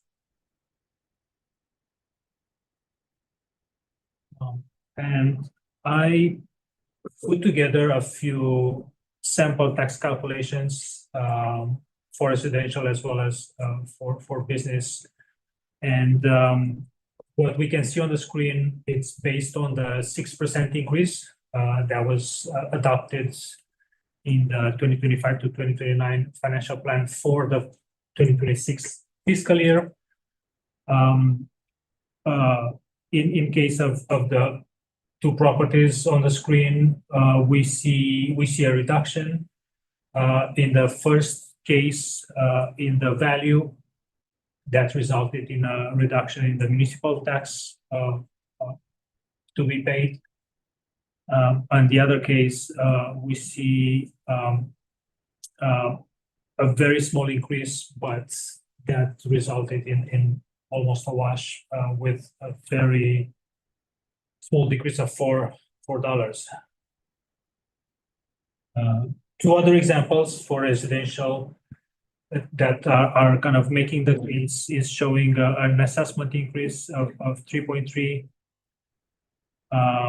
that aligns with a municipal tax increase of 2.8, resulting in a value of $94. And the other example shows a slight decrease, which will aligns with the tax decrease for a reduction of around $74 for this specific property. Mr. Liviu, I always bring this up, but I'll bring it up again.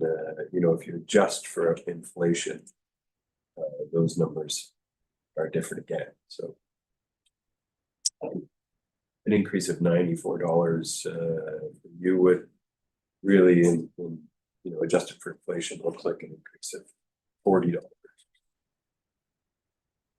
Something to think about again. Thank you. Carry on.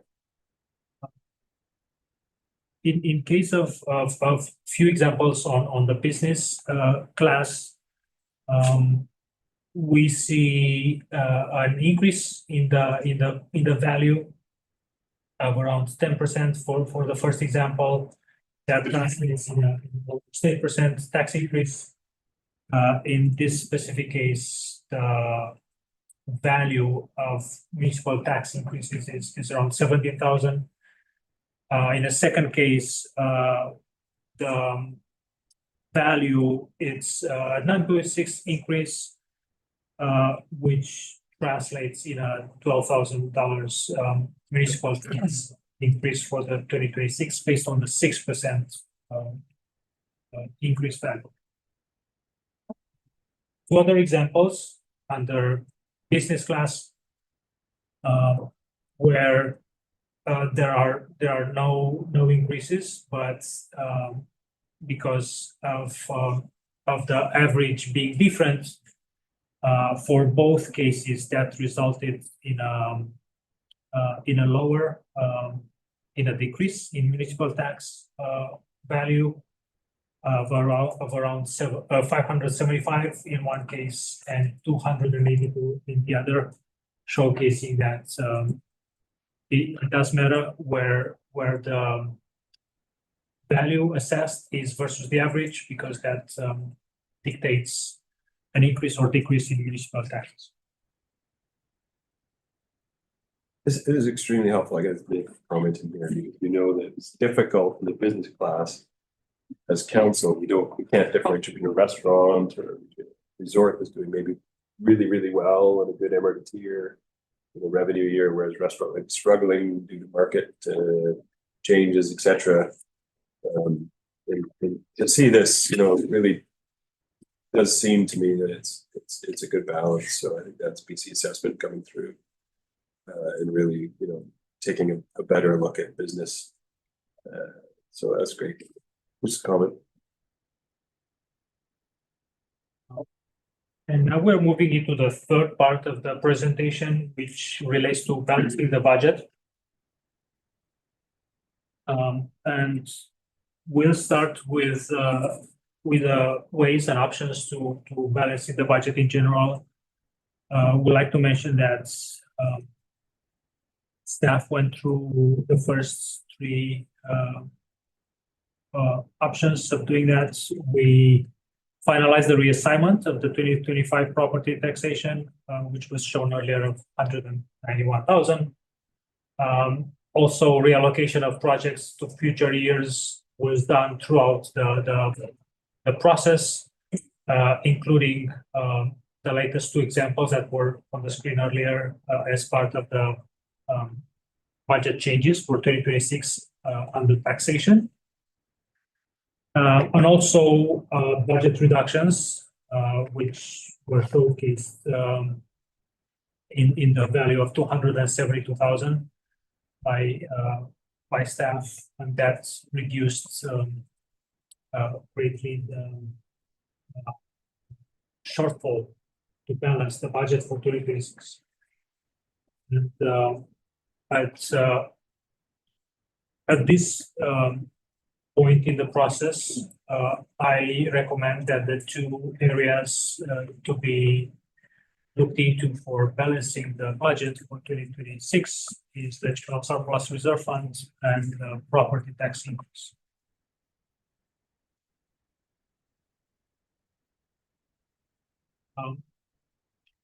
Before we go into options, we'd like to go over the surplus balances and have a few corrections coming from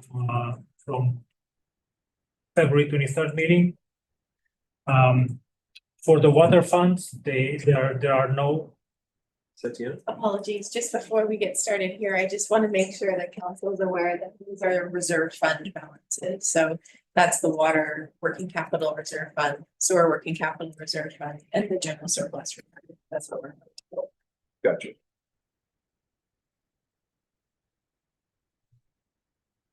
So for water, we started 2025 at 578,000. The previous year surplus calculations were at 33,000, and that is to be deducted from the balance, as well as the value that was sitting into the budget to balance the 2025 budget. That was at 267, which also has to come out of the initial balance. So all that to say is the water reserve at December 31st, 2025 is 277,000, and that value will be shown later on in a further slide on how that relates with the entire 2026 to 2030 financial plan balances. Satya? Just a couple comments on that one. Can we go back one slide? So the previous year's surplus calculation, that's a calculation of 2024's surplus. So we haven't yet calculated what happened in 2025. And it's being reduced from the reserve fund balance because we actually required, that's what we required to draw from the reserve fund to account for 2024's expenditures. So this, I'll explain that one more time, but I'll refer to the 2025 values. So when we're budgeting for a particular year, we say we need $267,000 from the reserve fund to balance the budget. When the year is finished, we go through the audit process and we calculate what the true revenues and expenditures were. And then we reevaluate that number. We don't necessarily take 267,000 or whatever we budget, we take a lower value. So that 33,682 is much less than what we sort of anticipated we needed from a budget perspective in that year. For 2020. For 2024. Gotcha. Yeah. So likely that 2025 value will come down, but we haven't done the work on true revenues and expenditures and calculated our 2025 surplus yet. The 2025 277. 267. Oh, I see that. I understand. So it's gonna be less than the 277. What I was gonna say is 277 is likely more. Likely more. Slightly more. Okay, great. Because we had a good year last year for water. That's what we saw in the previous I slide. don't need a plan, I just need 1 minute. I will exit Okay, if, sure. but please don't stop. I'll be right back after two. So we probably have more in the water fund than 77, noting previous slides. Okay, great.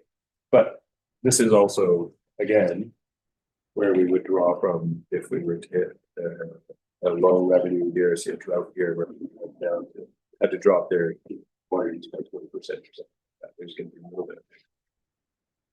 Okay. So we should keep a buffer, but it's probably a little. That's the bottom line.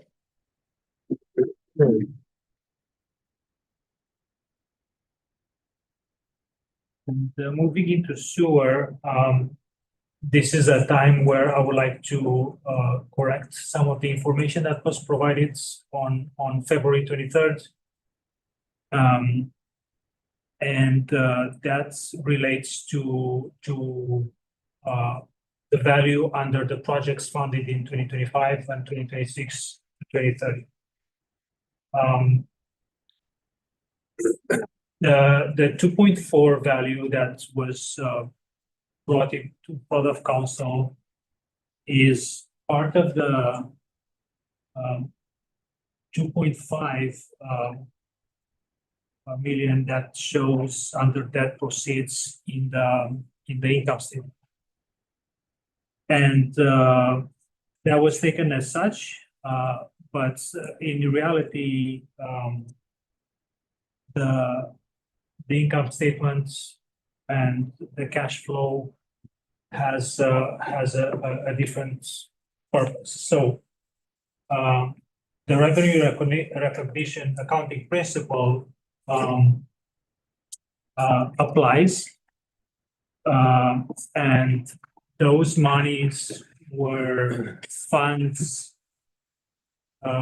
drew from the short-term borrowing in order for us to pay invoices related to the treatment plants in 2024. When we did that and pulled 2.5 from MFA, that value had to be recognized as revenue. That's what we had to do based on the revenue recognition principle. Now, that value was not used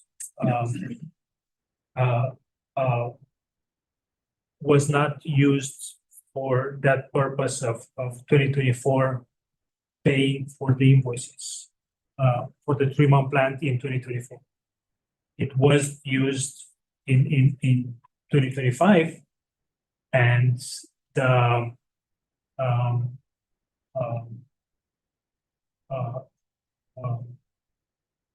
treatment plants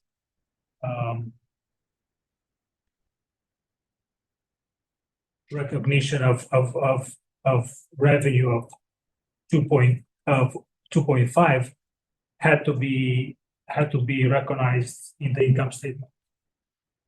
But in terms of cash flow, that did not happen, meaning that the 2.5 is not an actual revenue.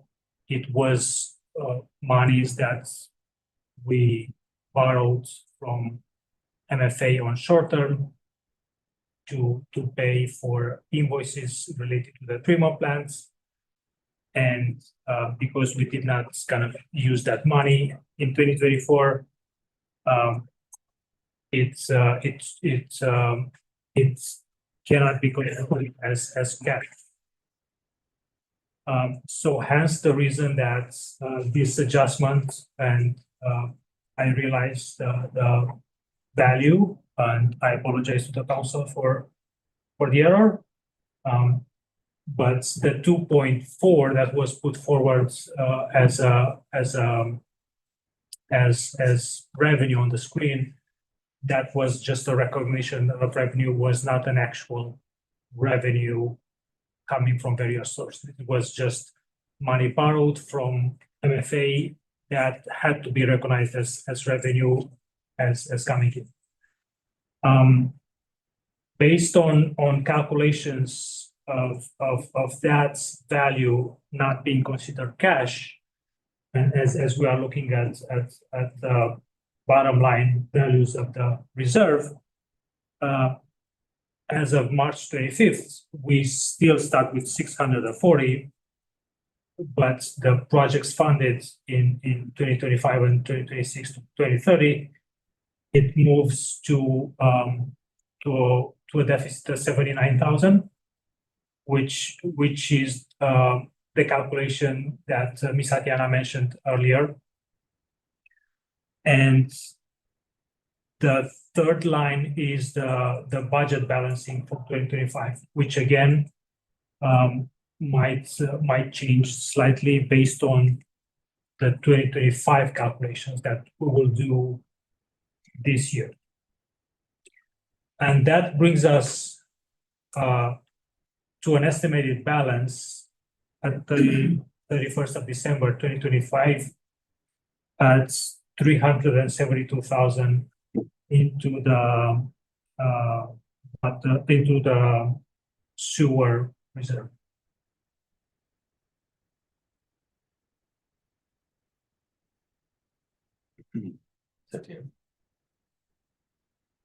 So the second row there is mislabeled, so that should read the same as the previous slide. I think that's the 2024 surplus calculation, surplus deficit calculation.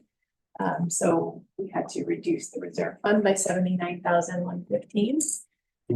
In a minute, you're going to be looking at the general surplus reserve, and we do access the general surplus reserve for particular projects in the financial plan. So I think that maybe that row was just taken from maybe the next slide. So that should read the same as the previous slide. Is council clear on what that 2.4 million was? Yes. Okay. Yeah.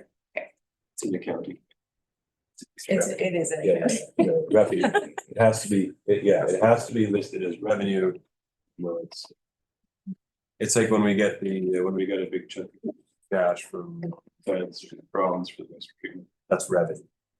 Right, so I should have think you have to classify it as revenue, even though it's Yeah, the difference with grant revenue is we can defer it and not recognize it, but debt proceeds are sitting in here for cash flow purposes, and we've Gotcha. It's sitting on the income statement, and so it was skewing the surplus calculation number. So we've removed all of that, and this is sort of the true estimation of where we should land, keeping in mind we haven't calculated the 2025 surplus yet. So so my understanding from this is the 372 is the surplus that matches the 277 that we just saw. And those are still in flux because it hasn't been readjusted. Got it. Everybody got that? Councilor? Good. Oh, Councilor Sawyer. Hey, thank you. I was wondering if you wouldn't mind just going back to the previous slide so I could quickly have a look at. Okay, thank you. Surplus water fund. So the next one should be the surplus sewer fund. It is, there you go, surplus sewer fund. Great. And moving to the general surplus, general reserve. No, I have a question, just sorry, while you're moving on to the next one there. We're talking about bringing reserve to balance a budget for operating, general operating or whatever. Can we pull from those? Is that what we do? We pull from those sewer and water surplus funds? That's right, okay. And we studied the year at 1.6 million, started 2025 at 1.6 million. The project funded in 2025 and for the current fiscal plan it's at 396, and the composition of that is it has as money coming in, the 2023 surplus that was calculated, that was 578. In terms of money coming out, we had the retro pay based on collective agreements at 209,000.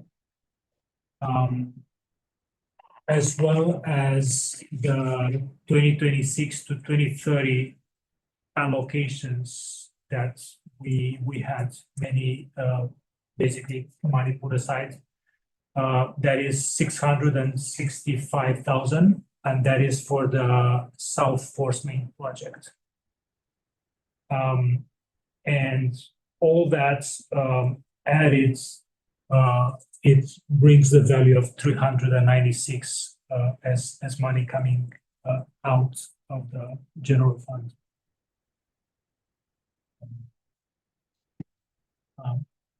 Also, we have the budget balancing value for 2025 of 139,000, which the reserve will go through the same process as the other two in terms of calculating the 2025. So that value might change, but based on the number that we have at this point, we can say that the estimated balance at the beginning of 2026 is 9.093 million. Tatiana?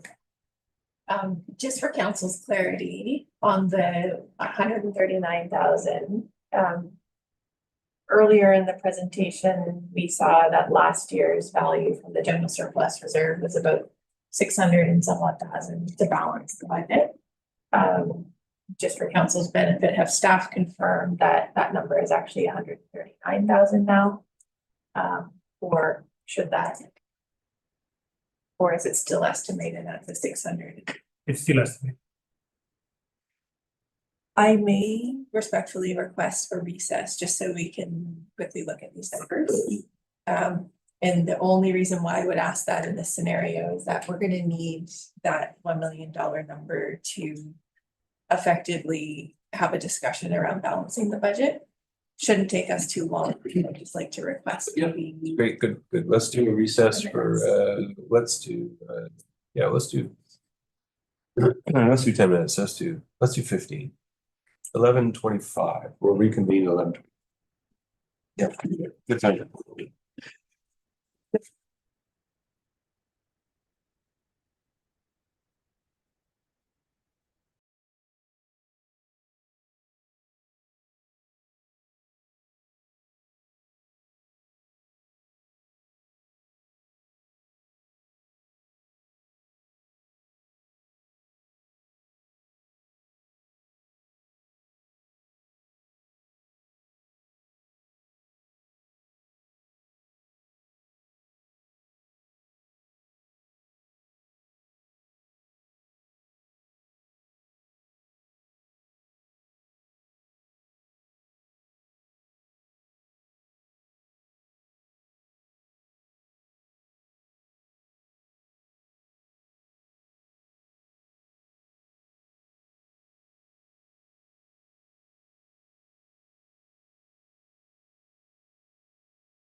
There we go. Nice. I love numbers. Energy drinks.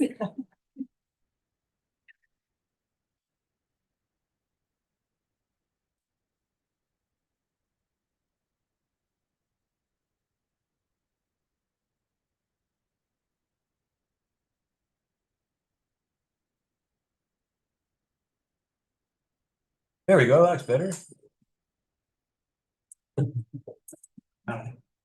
Sort of better. Would have been nice to have the other. A bit of an update since the break. What we have shown before the break, it's in the middle column where it shows that 1.093 million as an estimated balance. During the break, the adjustments made were the 139,000 that was sitting under the 2025 budget balancing. That is one of the projects that is for which we have those monies being put aside is the Olson Road project. So that value moved within the rest of the funded projects in 2025-2030. Hence, on the right-hand column, you can see the new value of 536, which is the sum of the projects of 396, and to that was added the Olson Road project of 139. So that's how that value changed. The second change was including the 2025 budget balancing value that was mentioned at the beginning of 626,000. That was the value adopted to be covering and balancing the budget in 2025 as value coming out of the general fund surplus. Hence, in our calculations, it has to be included, and that brings us to an estimated balance based on the updated 2025 budget balancing value at $467,000. So that's the number that if we're gonna pull from a reserve to balance the budget that we have before us, that's where we pull it from. So the chair, that is correct. And that you're probably gonna carry on another slide. That's all. Yes. Yeah.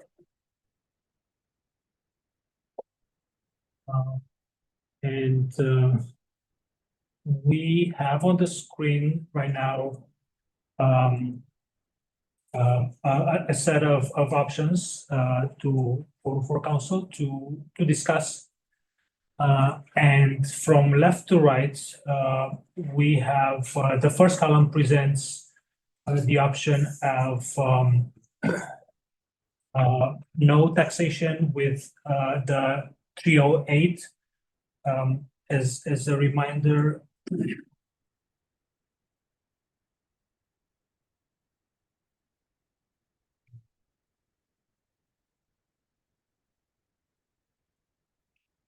.308 represents the value that that we are away from balancing the 2026 budget. The second column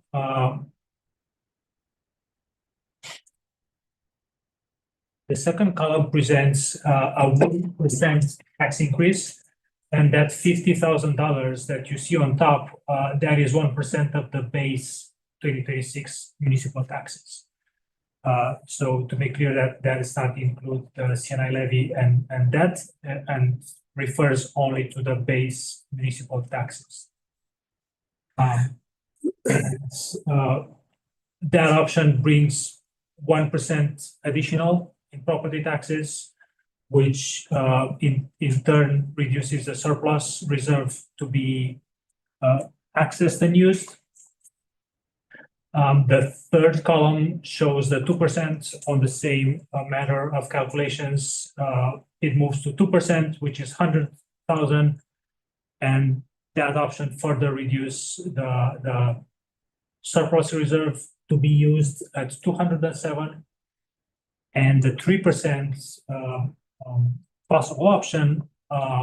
It shows the added property tax value being at 151,000 and the surplus reserve at 156. And that is the top part of the screen. On the second, I would say in the middle, that's where we can see a tally of the adopted taxation, which takes us through, again, the same options. The first one, meaning that the taxation value does not change, stays at 302. And as we're going through the other three options, we see the 50,000, that is 1%, and the 100, which is 2%, and 151, which is 3%, being added to the 302, that is represented by the 6% currently adopted for the 2026. And that moves from 302 again to 353, 403, and 454. And on the bottom, we can see how the base municipal tax plus CNI levy and that changes, which moves from 4.3 all the way to 6.5. But the bottom line shows the base municipal tax increase, which goes from current adopted at 6% with increments of 1% increase from 7%, 8%, and 9%.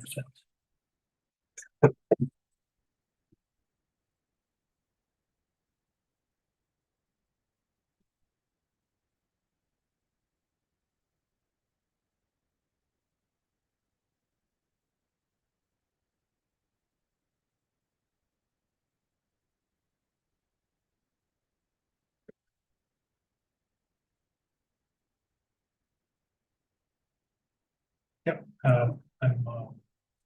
So, great. Now, do we have the, we looked at the 6% for effects on individual representation properties, like restaurants, hotels, single-family homes, etc. I think Frank Tibbs was up there. I do have, through the chair, I do have following slides that shows. Oh, okay, great. So if council would like to. Council, should we move on? Okay. So we do have the calculations showing individual increases based on the 7%, 8%, and 9% options. We're using the same properties that were shown earlier for the 6%. We just kind of added to that the four options. And for the residential, the two examples on the screen, we can see a further reduction. So technically, whatever the sign is of the municipal tax increase on the left column, that dictates how the increase moves. So in the case of the first property, it moves from a paying less of 280 to going lower all the way to 254. And again, to point out that it relates to where the property value sits against the average increase. So that kind of dictates the direction. For the second property, being a slight increase in value of 0.3%, it shows a slight increase from a saving of $4 all the way to a $39 increase. The other two examples of residential properties, again, was a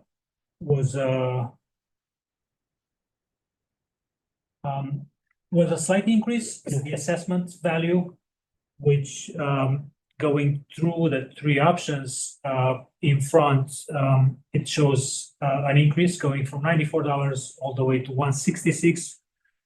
And for the other property, slight assessment decrease of 0.1%. It translates because of the value where it sits against the average again. It moves into the direction of increasing it.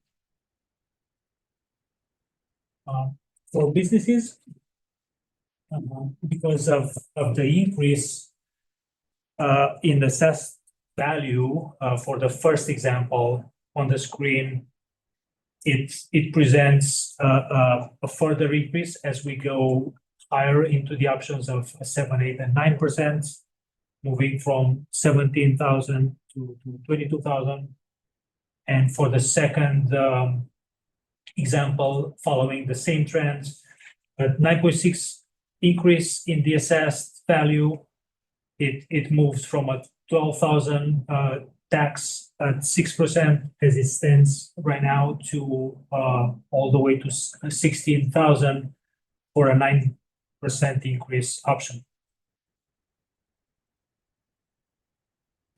The other two business, the other two examples from the business class for our two restaurants, which again, following the same example as presented earlier, the increase is there's no increase in the value of the property assessed, but again, because of the average where this property sits against the average decrease, the value of the savings in this case is getting smaller and smaller, moving from 575 to 154. And for the second example, from $282 savings to it drops to $75 for a 9% increase option for 2026.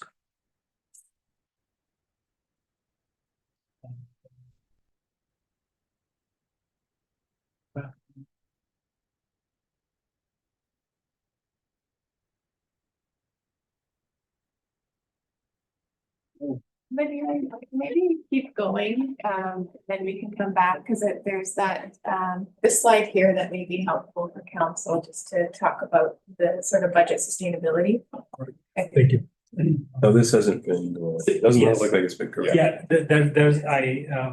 we haven't had a chance to correct it, but would like to remind that the balance, and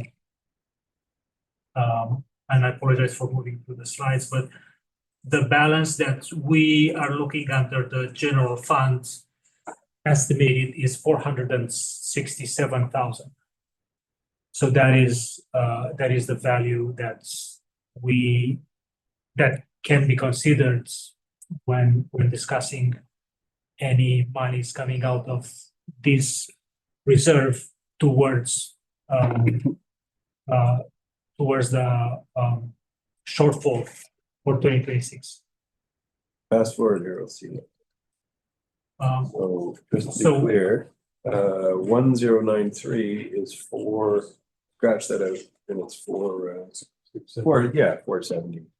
For six. Right. What I did here is basically presenting the balances.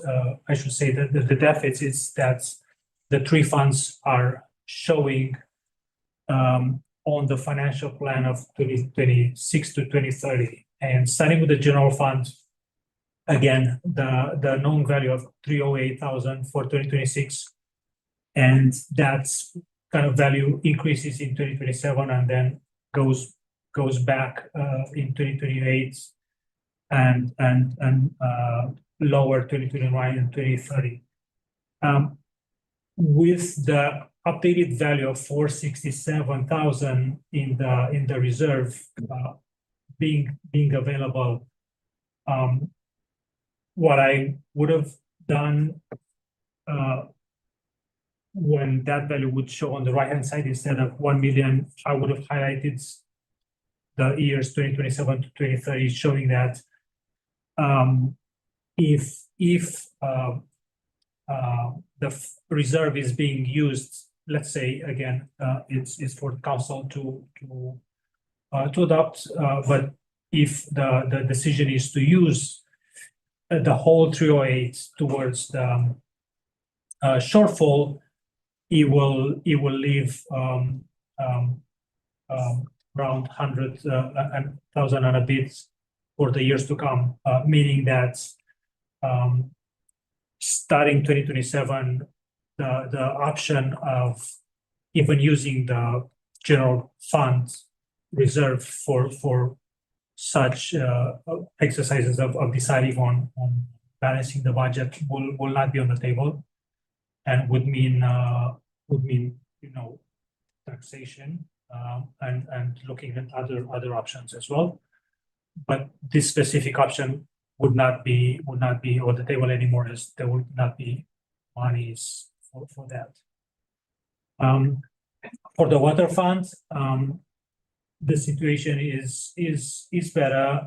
Looking at the current deficits that we have calculated for 2026 to 2030, that amounts to around 216, and the water general surplus sits at 277 as as an estimated value, as mentioned before. And the sewer fund is facing a similar situation with the general fund, in the sense that right now the estimated value is 372,000, which means it will allow to cover the 2026 deficit, but moving forward, starting next year, that is something that, as we can see, it will not be sustainable.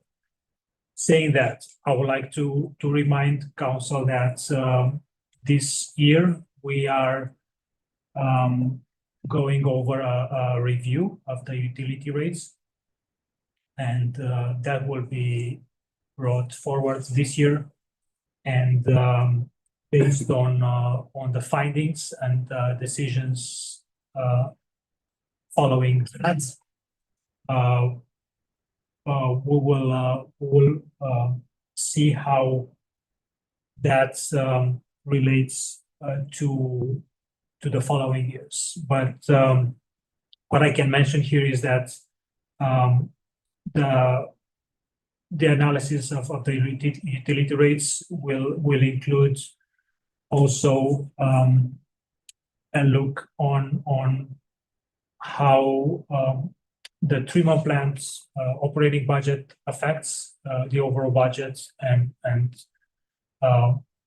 how the sustainability can be achieved in a balanced way between value of the rates and the costs of operating the treatment plant. But all that will come in front of council when the review will incur later this year. Okay, just a quick question. I got a question on now the general fund. I think that's what we're really all looking at right now. Balanced budget is 308, 469, 270. Now those are projected.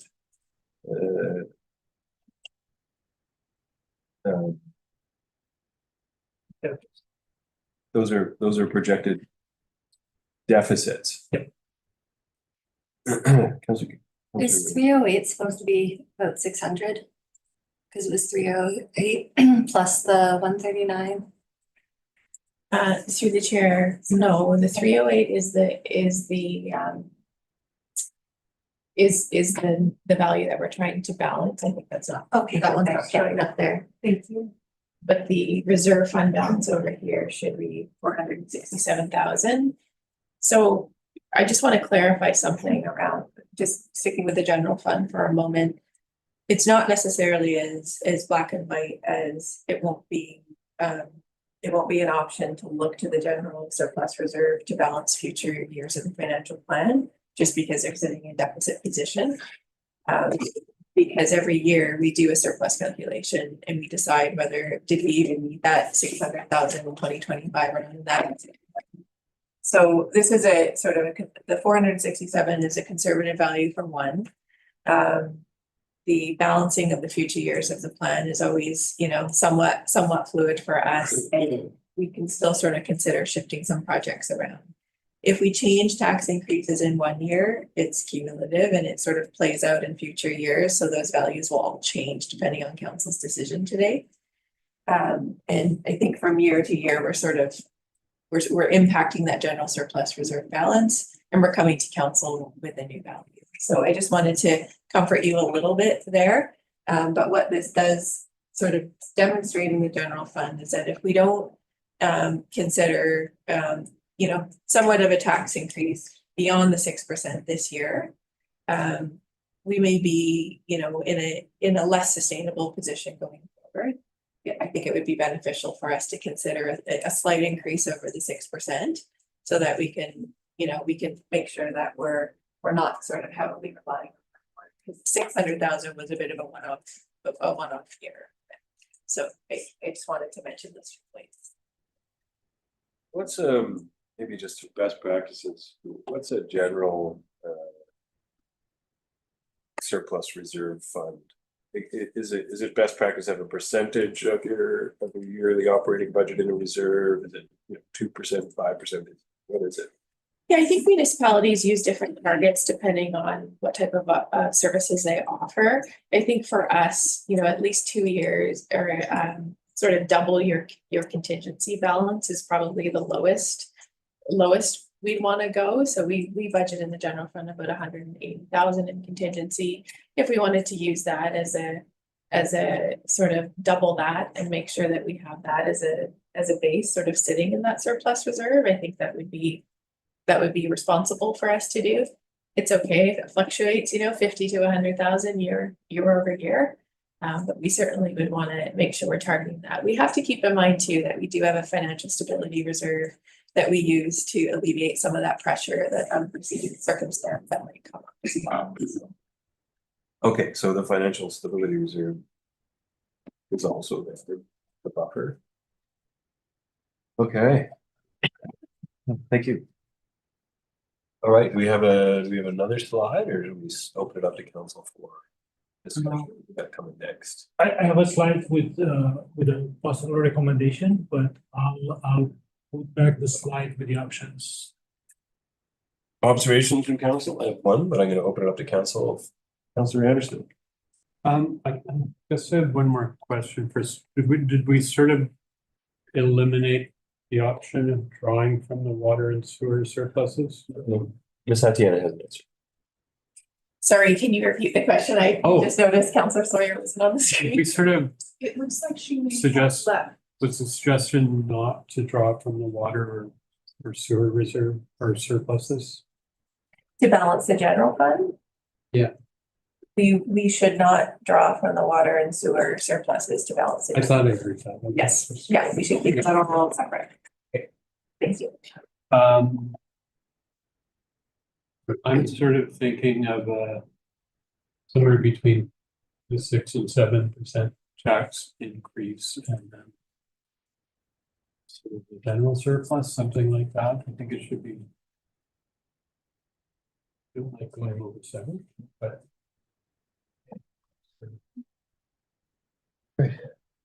Councilor So for me, I was feeling like I wanted to do the 3% tax increase and the surplus at 156, but now that I know that we have this financial stability, reserve, I feel like I'm more comfortable with a lower increase, which is what I would prefer, so maybe the second column.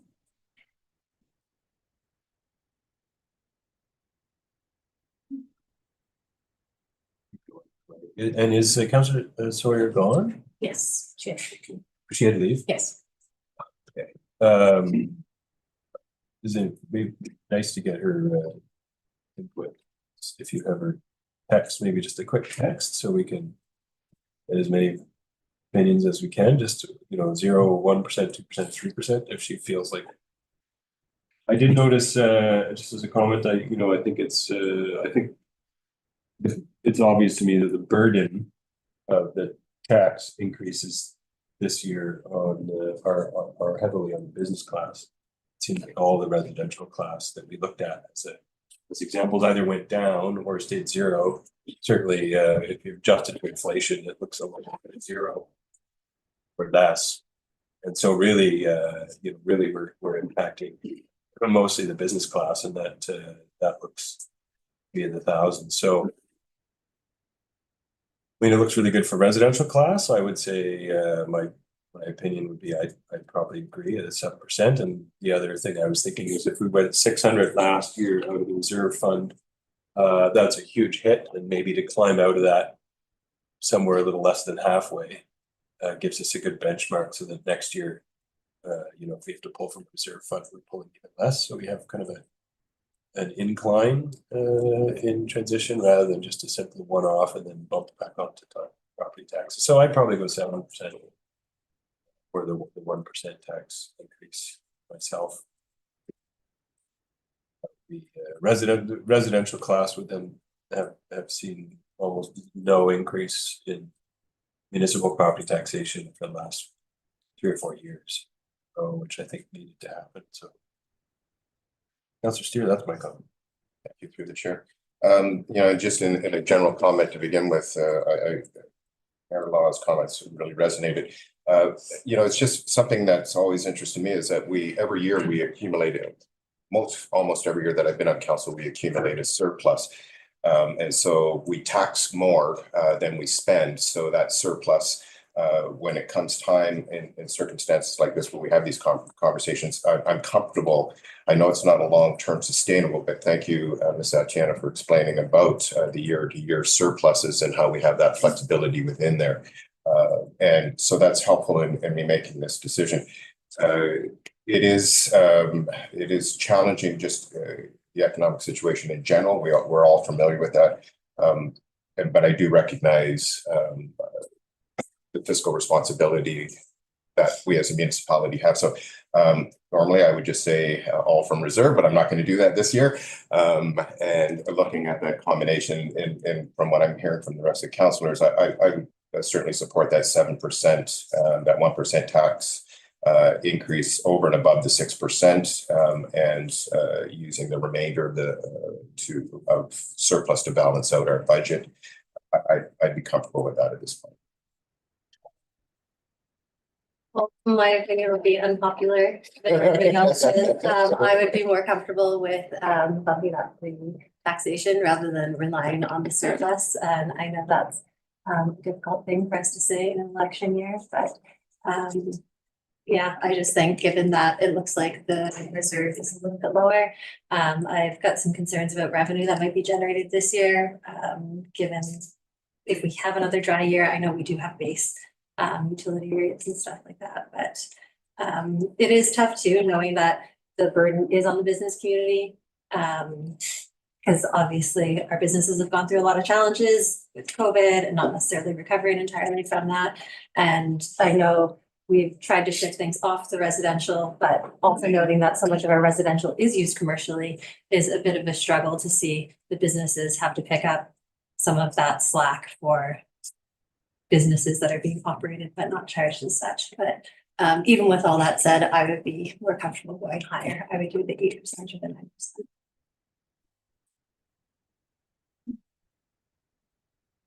Did we get a response from Mayor Law, our corporate officer, reminded me that I think council member has left the meeting. Oh, that's it. But I just wanted her opinion I know, and I know that, Councilor McMaster's not here, but I know that Councilor McMaster has in the past consistently made a statement for hire to Councilor Thomas. So I think that's something for council to think about as well. He's not here. I'm sure that he would probably go higher as well. So, anyway, looking to council, all that being said, it'd be nice if council could come to some kind of consensus, noting that sorry, Councilor not here. We've got 4 generally sitting around the 7%, and we'll just stay 2 higher. Go back around the table one more time. Maybe we'll start with in the middle. Councilor Solomon. Any changes in your opinion? No. Mr. Steer? Councilor Anderson? Yeah, I was really hoping we could balance the 6%, but I think 7% is reasonable considering what we have to make up the shortfall and spreads the burden of that shortfall a little bit. We can also, if we can also say 1.5%, just to veer towards councillors that want a little bit more, so we're not beholden to 0, 1, 2, and 3. So that's an option too. Councillor Thomas. Last pitch. Anything different. I mean, I'm happy to go with the council decision for sure. I don't think I have any arguments that are going to specifically change the councillors' minds, so I won't drag it out. Councillor Anderson. Just another question, I guess. We're sort of setting a target tax rate today. We're not finalizing it. This is going to come back one more time. Okay. For finalizing things. So, yes, 7 is the target. See what happens is that in the last.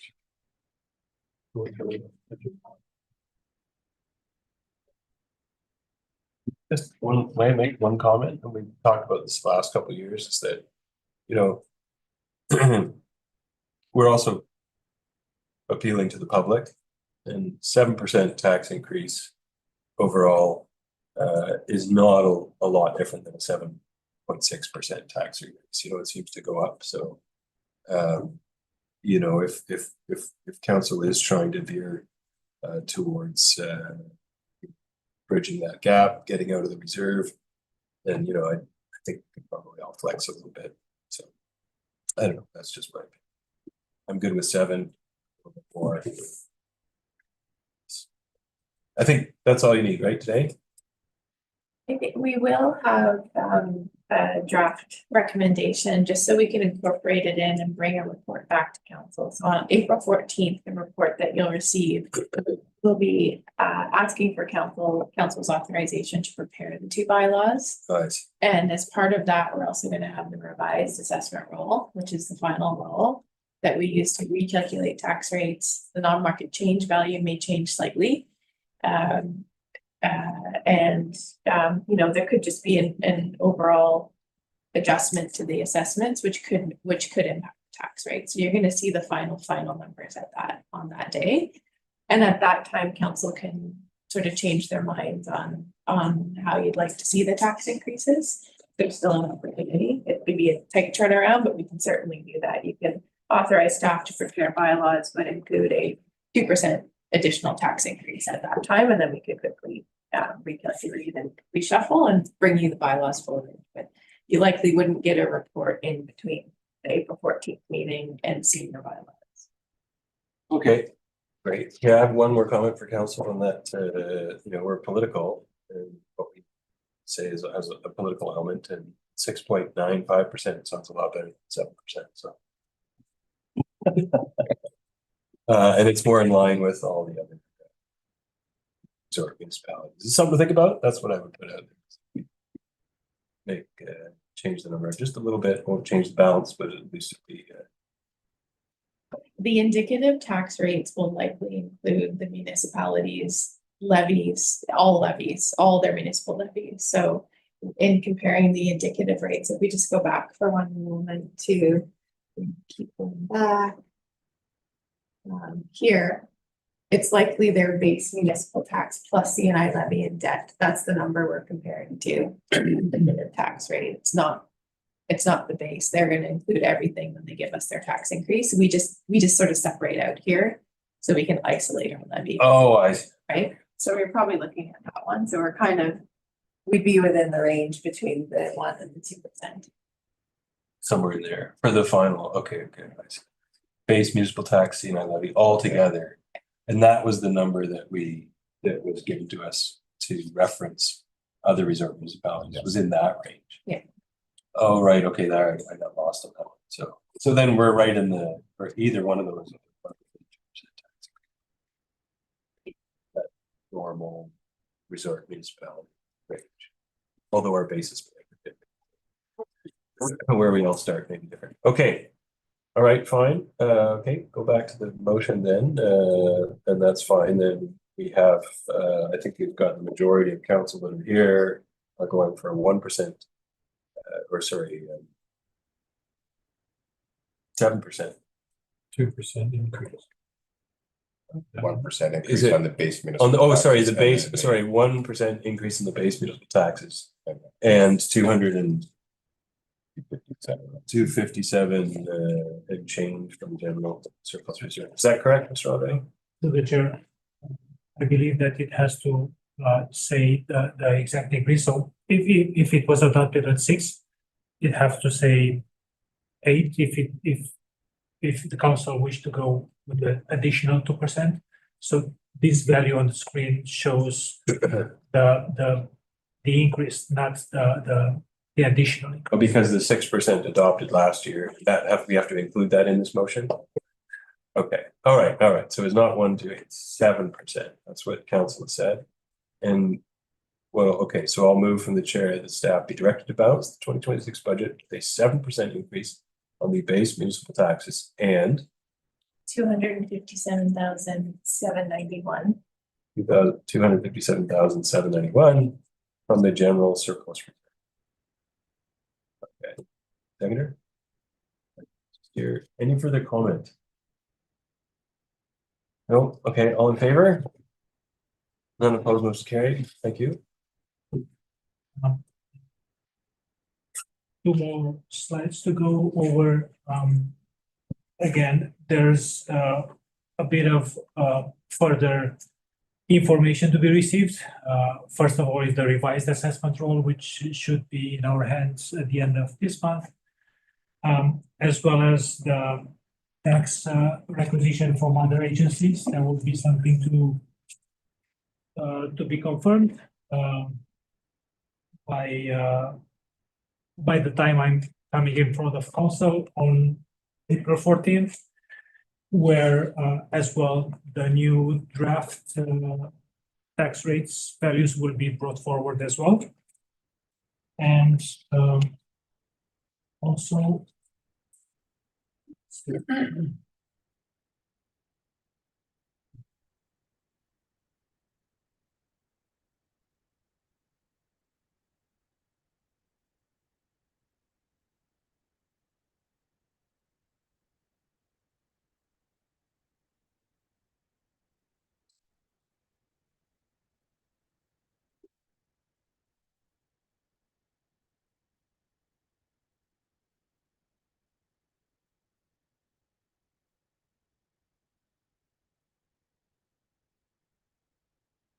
also would like to mention that another item that will be part of the 4th draft brought forward on April 14th will be the authorization that we got from council on the wastewater treatment plant debt payment options, where council adopted the debt proceeds of 1,075,922, resulting from the construction of the wastewater treatment plant projects.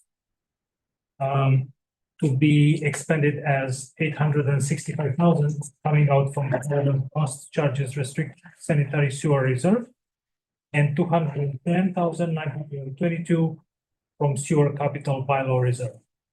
And this will be part of the fourth drafts that will be brought forward on the table for me. Okay.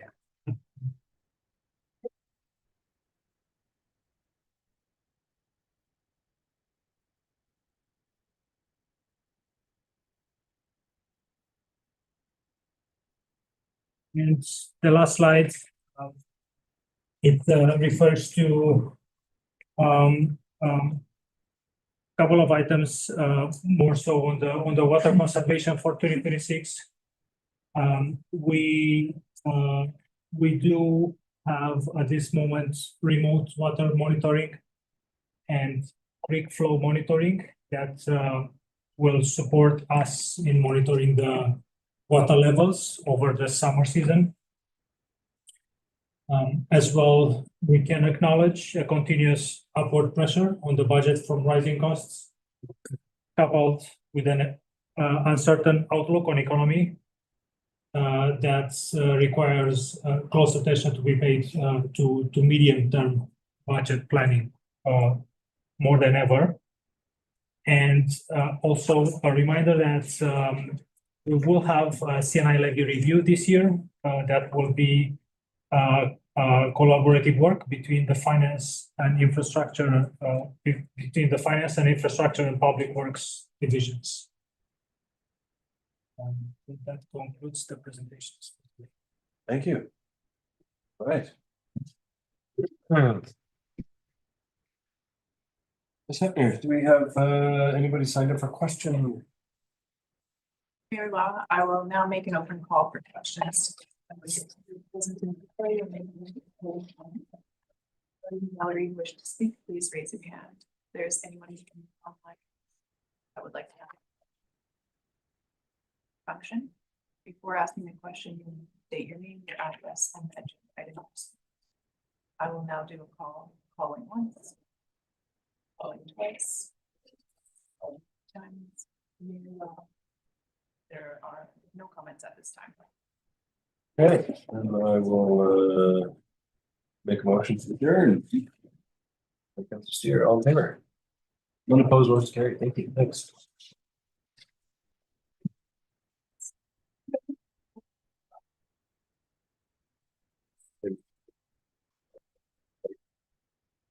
Yes.